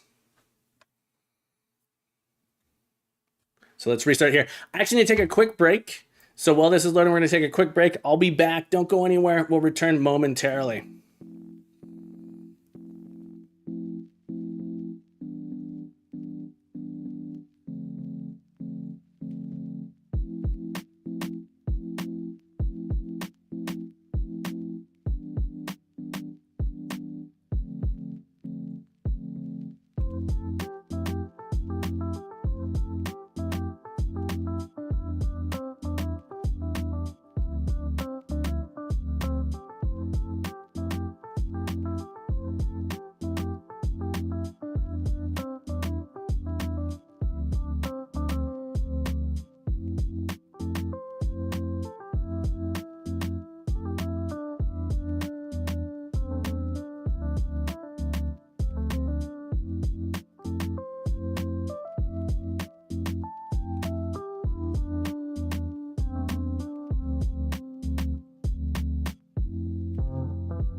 All right, we're back. We'll take a full break in probably another 30 minutes, but I had to go check on something real quick. This game is loaded.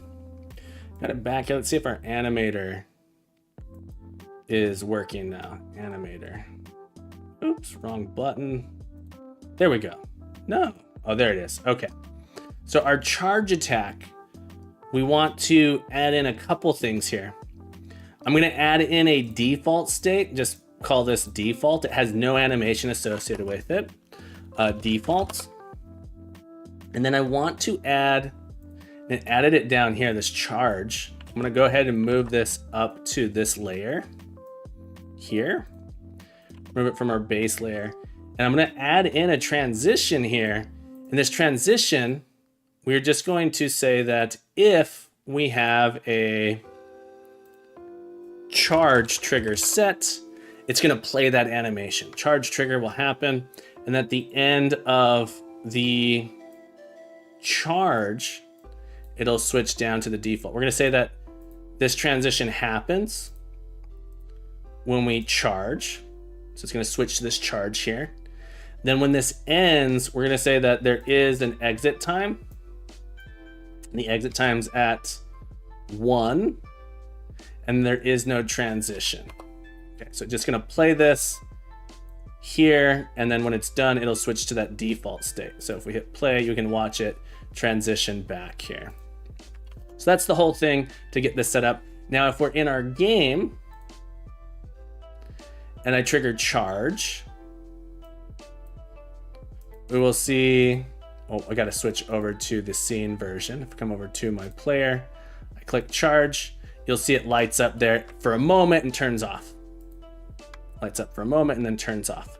So what we want to do is while we are charging, we're going to add in force in the direction that we're moving. We're going to add force in the direction we're moving or the direction we're facing. So we're going to find the charge here. We're going to make it so the player can't change direction and they just keep going in that direction for a full second, full speed. So we're going to come into our player here. Let's create a charge attack behavior for it. So I'm going to create a new script. Do I have a player folder here? My script's gotten a little bit messy. Yeah, come over to our player. We're going to create a charge attack controller. Okay. We're going to steal some of our movement controller, just the base of this here. We're going to call it a charge attack controller. And then I want to make it so it has the player component associated with it here. So we have our player component like that. Boom. This lets us access all of the common components associated with our player. What we want to do is have a button that we press that will cause the charge to execute. So one thing we need is our player animator that's associated with our player here. We want to have in our player here, I think I want to add in an is charging variable. Public bool is charging, and we'll add a cooldown to it as well. I'm gonna get this a get in a private set so we can examine it. And I want to be able to access this in the inspector just so I can see it. So we can serialize it this way so we can see that value as well. When we start up, charging is going to be set to false. And let's add in a float here that says cooldown time. Cooldown time. And this one can be a public. We'll go ahead and do it this way. And we'll set the cooldown time to 5 seconds to start out field, serialized field. And then let's add in one more duration. We'll set it to 1. So we have a duration here. We'll be able to set these values, play around with them in the inspector, see what we like. In our update, we need to say, has the user pressed the key to perform this attack? I'm gonna make it the right mouse button. So right now, left click is the attack. We'll make it the right mouse button, or maybe space bar or something along those lines. Let's go look at what Fire 2 is by default. I think I want to make it the right click for now. So when we right click, we'll go ahead and do the charge attack. So let's open up our project settings. Let's go to our input manager. See what fire, I don't even know if we have a fire set up here. Fire 1 is joystick. It's the joystick one. I don't know if I'm using Fire 1 anywhere. The fact that it says joystick button 0 makes me think we might be using it.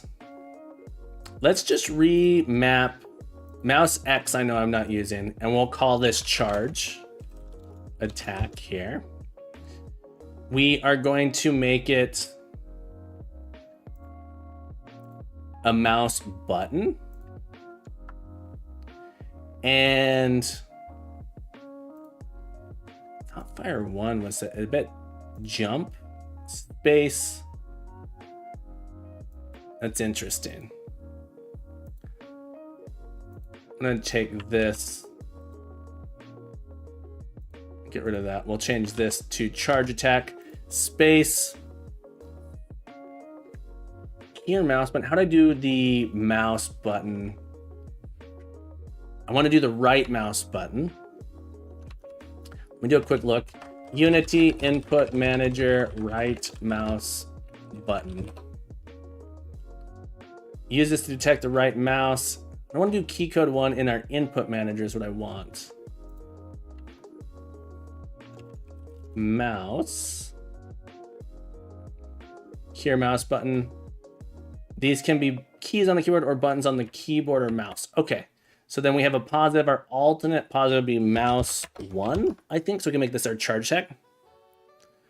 They have a much better input system. I wish I had used it to start out. So they have, their new input system is much better. I'm using their legacy input system. Like a fool, right, like a fool.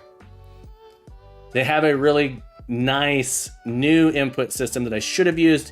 It's slightly more complex to set up initially. And so I said, oh, well, I'm doing a game jam game. I just want to move fast. And I wish I had not set up. Their new input system, how old is Unity new input system? You're talking about the new input system? The one I'm doing, I actually really like the new input system. I think it's really intuitive to set up alternative controls with it. I like the new one. I wish I had used it here. It's just, there's like one extra layer I have to set up. I had 72 hours to make this game initially, so I messed it up there. We're probably gonna remake this in Godot, by the way. So I had a lot of fun with it, but I think we're gonna remake this in Godot and connect it to Twitch chat. So on our player, let's add in our charge attack controller. 2919? Well, I don't understand. 2019. I mean, considering it's their new input system, what would, you know, that's 5 years. How long has Unity been around? So there are reasons they don't use it as their default.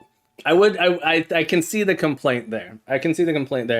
There are good reasons they don't use it as their default, and it's partly because a lot of older tutorials would not be useful anymore. That's interesting. I didn't know it was that.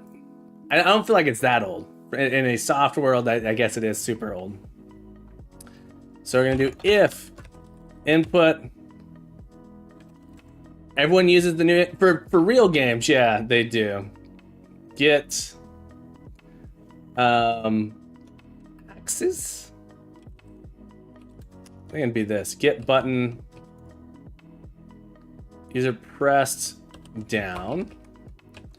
Charge attack. Just to test it out, let's do a debug.log charge attack. Like that. Let's test it. I just want to make sure I got this working.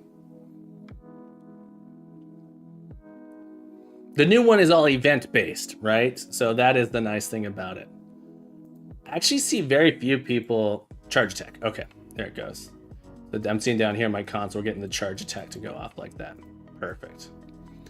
And the big C was the alternate to keep it around for competitively. They really need to make the jump. Maybe. I don't know. New game devs should definitely be using it. It is harder for beginners to get going with it. So from the perspective of learning Unity, so people who don't know how to program, who don't understand events, that is where the challenge comes from. I think that is the main reason that I should have added this on the prefab itself. I don't think that's true. So wiring it together is much more. Maybe I'm wrong. I don't. There's also 3 different methods of using the new input system. Yeah. So there's like different things there. When I have done inputs in Godot, I still in my code write if the input was pressed, do a thing. The Unity input system is based off of what Godot would call signals. It's all signal based. There's not really a good way. I know. So it turns out. So the answer here, Raizi, is that programming is complicated. Game dev is complicated, and there's different ways to do it, and it depends on what you want to do, what your goals are. Yeah, I don't know. That said, I'm not. Correct me if I'm wrong. I've only used Godot very, very little. I do like Godot. I'm planning to use it more. Not to get started on the input system. I think there's a lot of. So for what it's worth, I've complained about the input system a lot myself. So maybe I shouldn't be talking about it too much. All right. So when we start charging, we're gonna say it is charging equals true. And we need to start a coroutine for it that runs in our fixed update. Have you tried Bevy? I haven't tried Bevy. I have not. Good question, Hugh. So we get our input here. Is charging is true. We kind of need this other thing that says start the charge attack. I don't know if this is actually needed. Start charge. We're gonna actually set the velocity. Feels a bit like Godot 2. Has great ideas in my opinion, but it feels a bit like Godot 2 in terms of maturity/immaturity. Oh, it is the Rust game engine. Gotcha. I have not. I've seen some people making games in Rust. I wonder if they're using Bevy. I've done very little with Rust. That said, every time I've played with Rust, I've been like, oh, I love it. For what it's worth, I love Rust every time I was telling Maxie the other day, I'm Rust curious. I want to do more with Rust, but I haven't. Yeah. Push toy Rust. Ugh. Some people love it, some people hate it. Data-driven system for Unity, I forgot the name. Okay. I've done in Haskell, I have done some work in, there's a game engine that is functional, what do they call it? FRP, functional reactive programming. Rust feels clunky. Well, so I didn't feel like Rust felt clunky. I actually really liked Rust because I'm such a functional programming nerd. Dots is the Unity thing. Okay, gotcha. I haven't used dots. Maybe we could play with dots at some point as well. There's so many things I want to do. So many things, so little time. I want to get in there and do all of it. That's right, Maxie mentioned. That's true. Oh, you're saying Rust mentioned. Oh, that's a crab. The crustaceans. All right, it was Barn that threw me for a loop. Maybe it's pretty much dots, but Rust. Gotcha. Yeah, I haven't used dots. So one thing I want to do here is we need to get the direction that the player was facing when the charge starts. We want to there's a couple things I want to do. We're gonna get the direction the player was facing when the charge was started. So when we press charge, we want to go that direction. So I'm gonna create a vector here. Charge direction. Right when we do the charge attack, we're gonna get the charge direction. It's gonna be equal to our player dot movement. Oh, do we have the movement controller accessible here? We might have to add that to our player component, something we can share between these states. Oh man, this code getting ugly. Public player movement controller. We're cooking some spaghetti here, folks. Cooking some spaghetti. Don't mind the spaghetti. All right, where's my awake? Player movement controller equals get component player movement controller like that.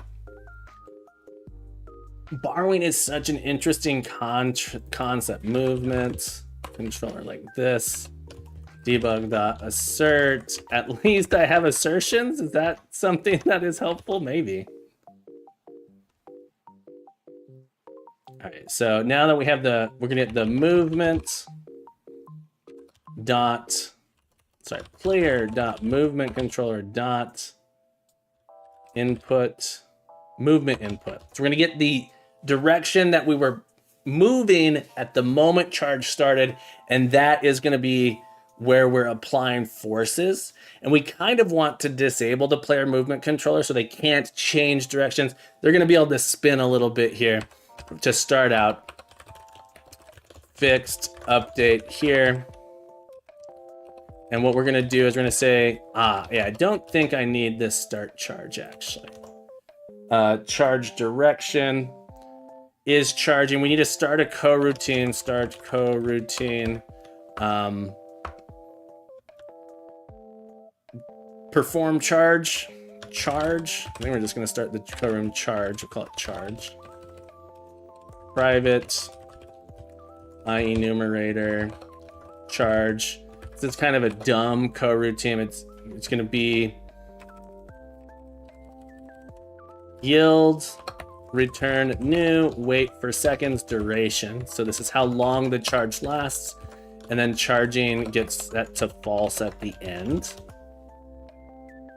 Okay, and we're gonna say if we is charging, we're gonna apply a force to our charge. Public float charge force. So it's gonna force us to go in a specific direction. Let's set it to 200. Let's try 200 is gonna be way too much, right?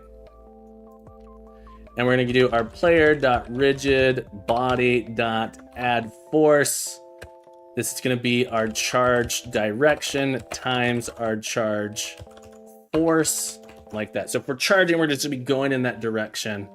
And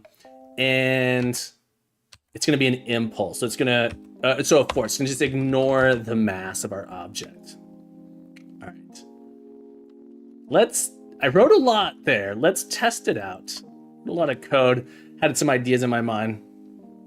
Probably just beginner pains, but I was reading in blog about how someone was making games with dev, found Rust hard to iterate, and game dev refactoring system had extra work because of the safety systems. Got a lot of warnings. I should have read those instead of just hitting clear. No worries, Jacob. All right.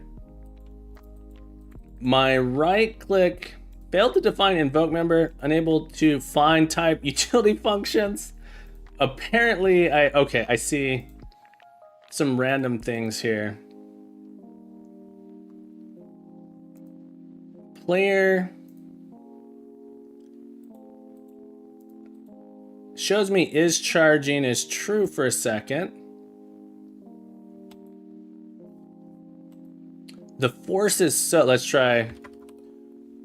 Oh, I know what's going on. My player movement controller is overriding it here. So you see, the force is so weak. But it's because it needs to be the way my player is facing. I have to be, so notice the charge there. If I'm actually moving and I hit it, I get that little boost. 500 is actually, turns out to be pretty weak. 1,000 is gonna be way too much, right? There we go. So get a little charge that would go in there. All right, so we can get a little bit of a charge to help us do some evasion. We'll have to do a little bit of a cooldown, and let's play the animation. That's the other thing we want to do. And then make it sort of knock some enemies over while we're charging. We're also gonna, I think, maybe make it so that we don't start with it. I'm not entirely sure. Charge is pretty cool.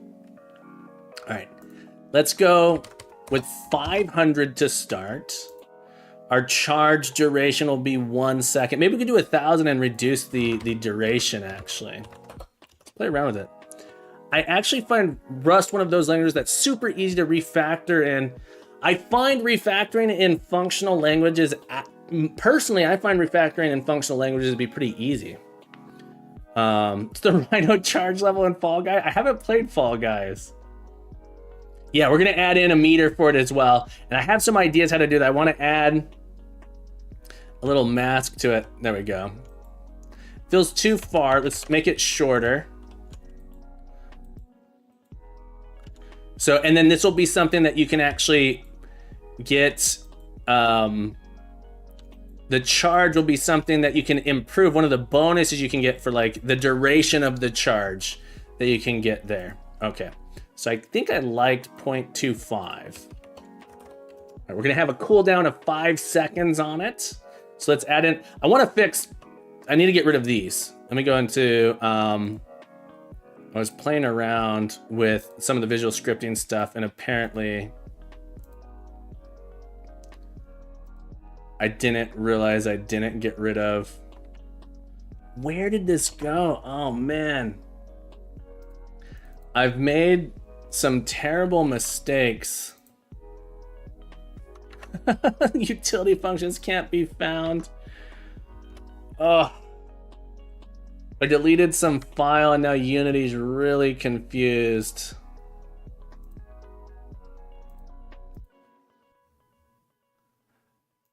Let's try adding and deleting regenerating nodes. I might have to restore to default.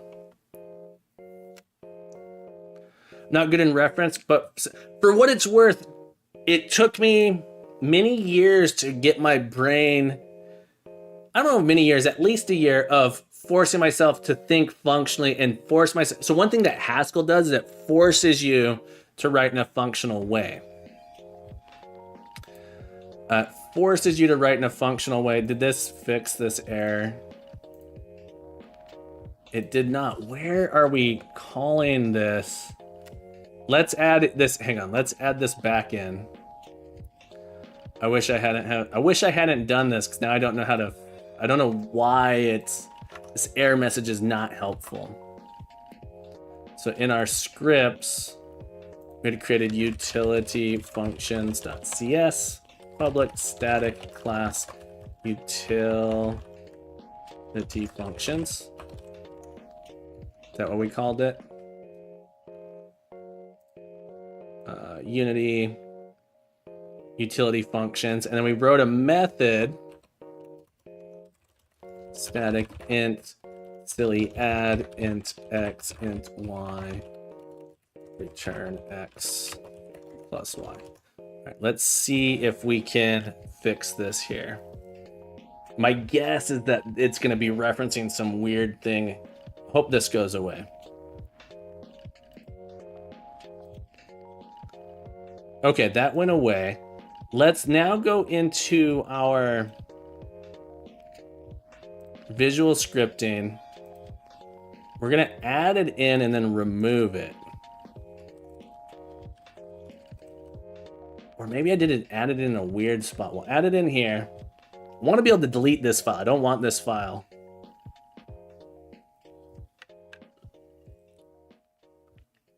Hugh, I'm not familiar with that. So I'm gonna add it in. I'm gonna remove it. Oh, regenerate nodes. I'm trying really hard not to break anything. That's an interesting, yeah, I don't know. All right, we're still working here. Let me get rid of silly add.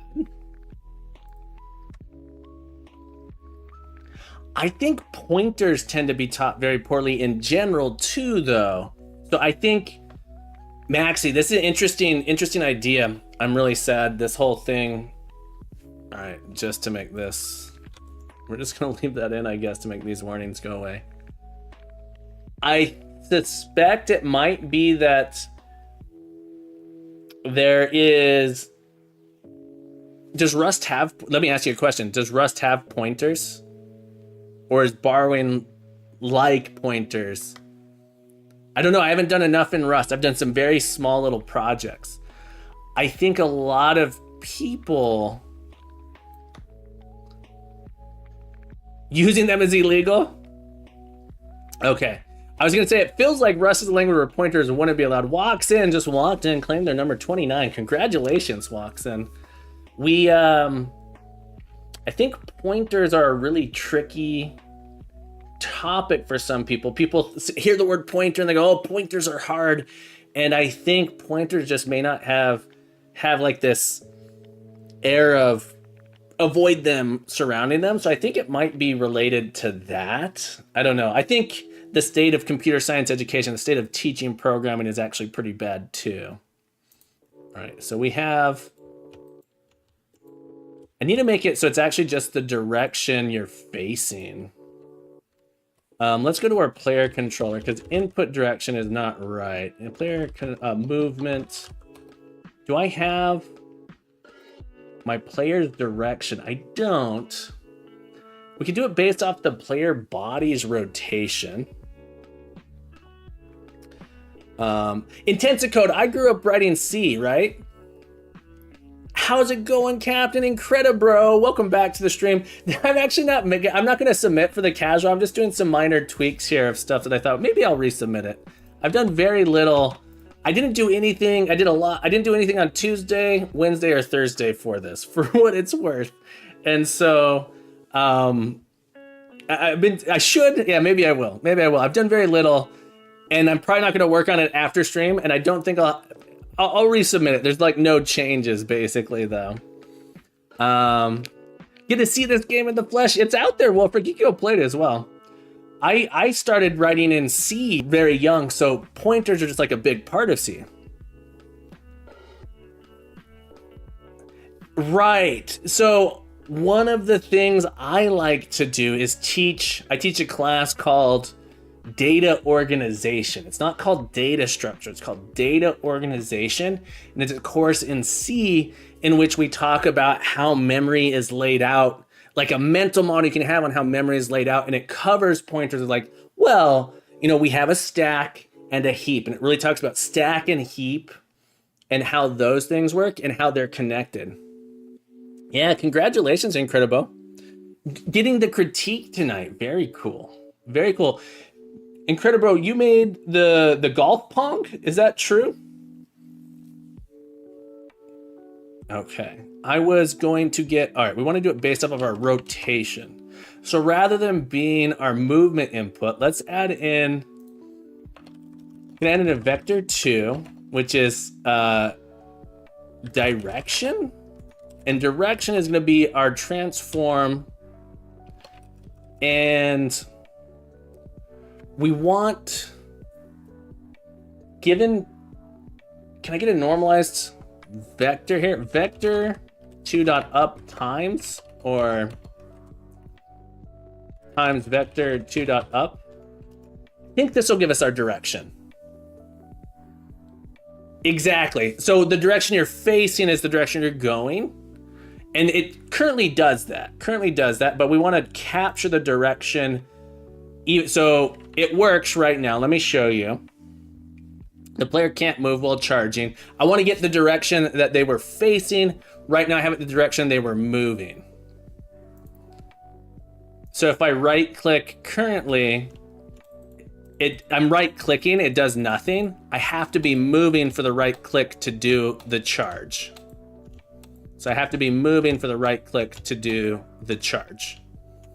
And so I want to get just the direction itself so that you can charge even if you don't have the movement going down. Yeah, so in our charge attack, instead of getting the movement in play, we're going to do our player movement controller dot direction like this. So just going to pull that direction out.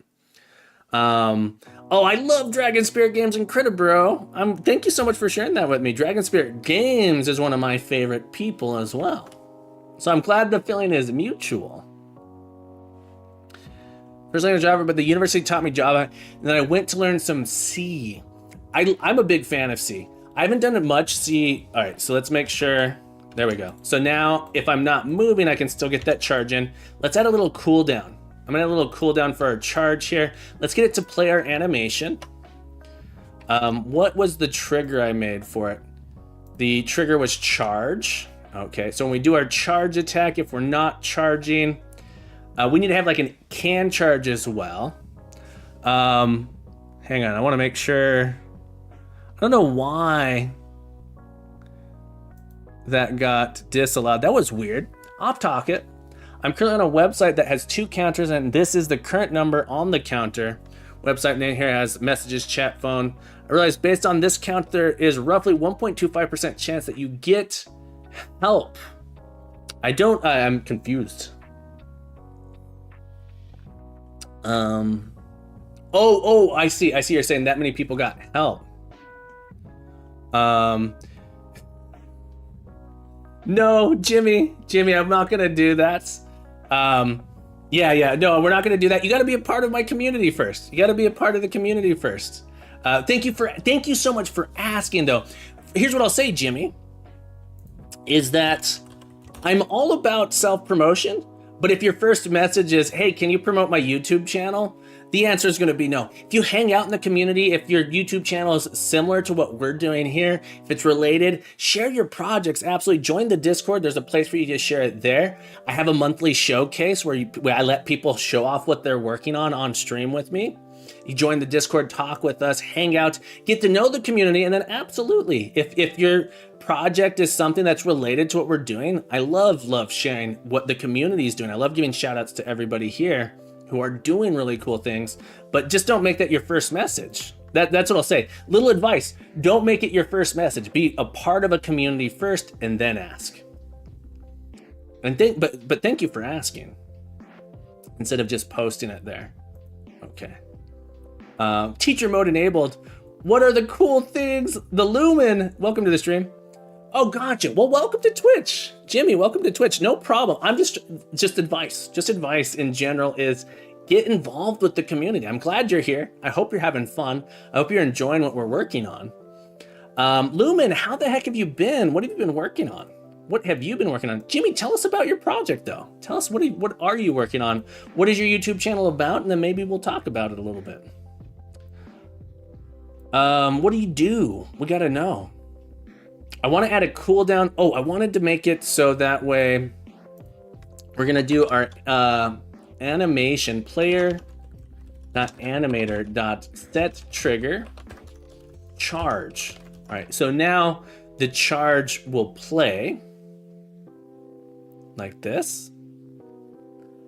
All good. I've been protesting on Twitch a bit before I go back to studying Flash and REST API. When you say studying Flash, Flash is like, there we go. So we do get a little bit of a charge there when you go Flask. Okay, I was like, who are you doing? I think they deprecated Flash. All right, our charge attack, we do get that red there. Cool. So we can get the little red on us like that. I want to add like a trail effect as well to that animation. Let's go into our player prefab here. Let's add in a trail. Is it a particle effect that we would add in? Our trample here. We have to enable the trample. Okay, so part of this animation in our charge is actually going to be to enable our trample as well. So let's go ahead and record that. We're going to enable trample. And when we get to the end, we will disable it again. So it'll turn off. So we turn on that collider, we turn off collider. Yeah, so I think we could potentially, I feel like the color animation ending after the chart rush also looks a bit clunky. So do you think it should be shorter? That's the question. Like, all right, Jimmy, thank you. I feel like the color animation ending, sorry. I feel like try would relax some before it stops its charge. All right, Jimmy, thank you so much for hanging out. Have a beautiful day, my friend. All right, I feel like try would relax some before it stops its charge. I don't understand. Like the try would relax some before it stops its charge? Oh, the Triceratops. So it would like slow down is what you're saying. Like a wind up? Yeah, so there's several things I think I want to do with it. I don't want it to be, we can make it longer. We can make it longer. So if we made it longer, I think it would actually feel better? Yeah, so if I make it the duration of the animation, right? And what I would do is I would slow down the amount of force that's being applied so that I don't like how far I'm going. So we could do that. We can also add a little animation curve to it. I know. I just don't want to. Thanks, Push Toy. Yeah. I try and be nice. I told him it's okay. It's whatever. I don't want to have to deal with that. No, I agree. I feel like it looks a little bit weird. I think there's several things I want to do with it.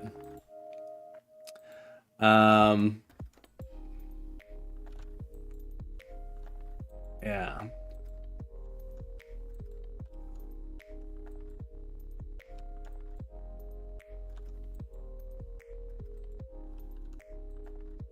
Okay. I think it's okay. Looks all right. I imagine the red being a representation of its anger, and I feel like it wouldn't stop the rush if it's still angry. Yeah, so I think it sort of is stopping correctly now. What about a sprite in front? So there's several things I want to do. Let's what we could do. So check it out. We could do the following. Let's come into our animation here. Charge. We can make the head. So one of the things I think would be interesting is actually making the head get bigger. Yeah, I'm still kind of let him cook. Let me cook. Thanks, nerds. So we charge here. We get red. It can't turn. Yeah, so I want to actually lock it so that the rotation gets disabled. Technically, it can't move. It's just I can currently rotate it while it's charging. It's not actually changing the direction when it's moving. We could do that. All right, so let's do that real quick. In our player movement controller, all we have to do is disable it and then re-enable it. All right, so I'll do player.movementcontroller.enabled equals false. And then when we're done here, we turn it back on. So we're gonna disable the movement here. So now I won't be able to rotate.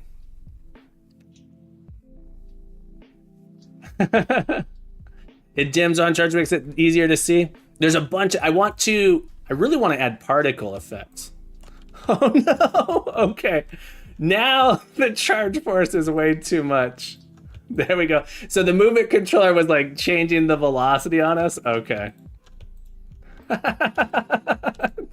It's really powerful now.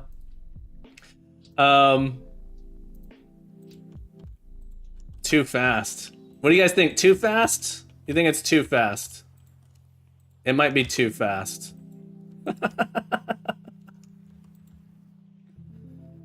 I think, what's going on with it?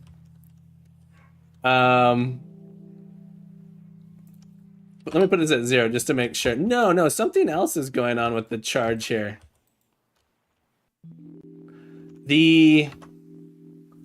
I'm a little confused.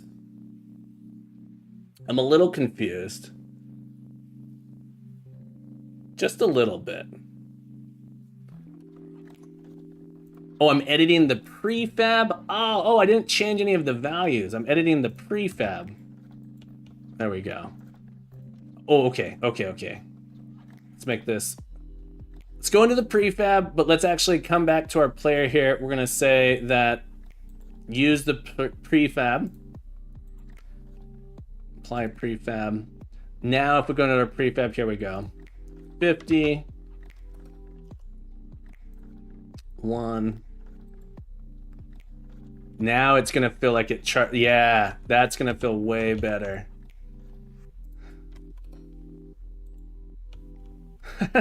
Maybe I might need a way to make us invulnerable so that I don't have to die here. So see how it like speeds up now. That's exactly what I wanted to do. Let's try 25.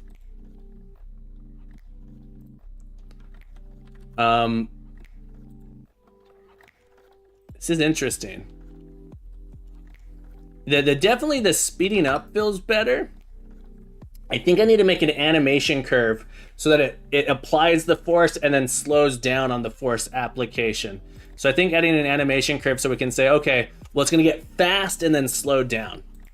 So rather than doing the applied force like this, we can actually control it directly. So let's add in an animation curve. We need to take a break also. Public animation curve. Charge speed. Here like this. So we can use this animation curve.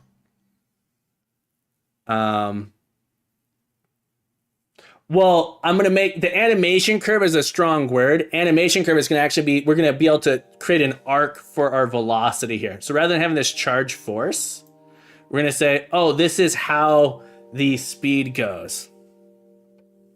So I'm going to say that to add a point here in the middle. Let's go ahead and go 2.5 and 1. And then this is going to come down to, at the end, we'll go back to 0. So our player's speed will, it's going to increase. It's going to be what the speed does here. Let's make this left is linear. Why is that left linear? There we go. So this is actually the player's speed. When we're in the middle, when we're in the peak of the animation, it's going to be the fastest point, and then we slow back down, and then we can adjust where this is. Blazer, go for it. A charge like 100 force charge would go through the border. How big of a difference would it be to make it more velocity? Oh, that 200 nerds, that's what we're doing. Thanks, Johnny Flash, would be completely locked into the animation. Yeah, it's going to be velocity based. That's what we're doing here. So it's just going to be a moment of the charge. You're going to deploy these updates as the new projects on its. I'm going Tiny Devil. I guess I should. My plan was after the game jam was over to just override the gauntlet submission. Be able to alter slightly direction here, guys. I got to take a quick break. I'll be back. Don't go anywhere. We've been going for almost 2 hours again, so I got to pause here. Don't go anywhere. I'll be back.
Freedom Forge, sorry about that. We got to wrap up. I'm so sorry, everybody. We do have to wrap up. There's some stuff going on I got to take care of. I'm going to get a haircut today. I'm not going bald, Freedom Forge, sorry to say. But I do got to get a haircut. Maybe I could charge while the player holds a key. That way the player doesn't... Yeah, so Blazer, what I want to do is when they're right-clicking and holding, it'll actually show where they're going to charge, right? So it'll actually show the path where they're going to charge. They can hold it and release it and then get that charge off. I think holding up to charge it up would be really cool too. There's getting a simple charge in first, what I want to do. I do have to get out of here. So sorry to get going on such short notice like that. Thank you guys so much for hanging out. Let's find someone to raid into. I'm open up to suggestions here. Thank you guys so much. Oh, I want to give a shout out before we go here. Let's give a shout out to Freedom Forge Studios. Up and coming, incredible streamer, incredible software development stuff, incredible game development. I love their mission. Be sure to give them some love here. If you want to see a beautiful bald man over there, you'll be able to see him. Freedom Forge, I'm not going to go bald, but I am getting a haircut. I will be back tomorrow. Same cap time, same cap place. We'll be back. Fox Hollow, Full Box, and JD, all great options. All great options. Let's see who we got here. We've rated Fox Hollow recently. We rated JD recently. I think we rated Full Box recently. We haven't rated Magatron in a little while. Cricket's another good option. Let's see who. I like Full Box. Where's Full Box? There he is. Let's raid Full Box. Thank you guys so much for hanging out. We did a Captain charity stream. Yeah, I was joking. Maybe we'll do a charity stream so I can have you guys make me shave my head. Let's raid into Full Box here, an incredible Godot developer working on an awesome puzzle game. Everyone, thank you so much for hanging out. We'll be back tomorrow morning. If you want to find the schedule, you can find it over on Discord. Remember to keep coding. Remember to keep growing. Remember to keep being the best you can be. You guys are welcome back anytime. You know it. Please hang out. Sorry if I got a little bit prickly there earlier. I apologize for that. Everyone, love you guys so much. We'll see you tomorrow. Bye-bye.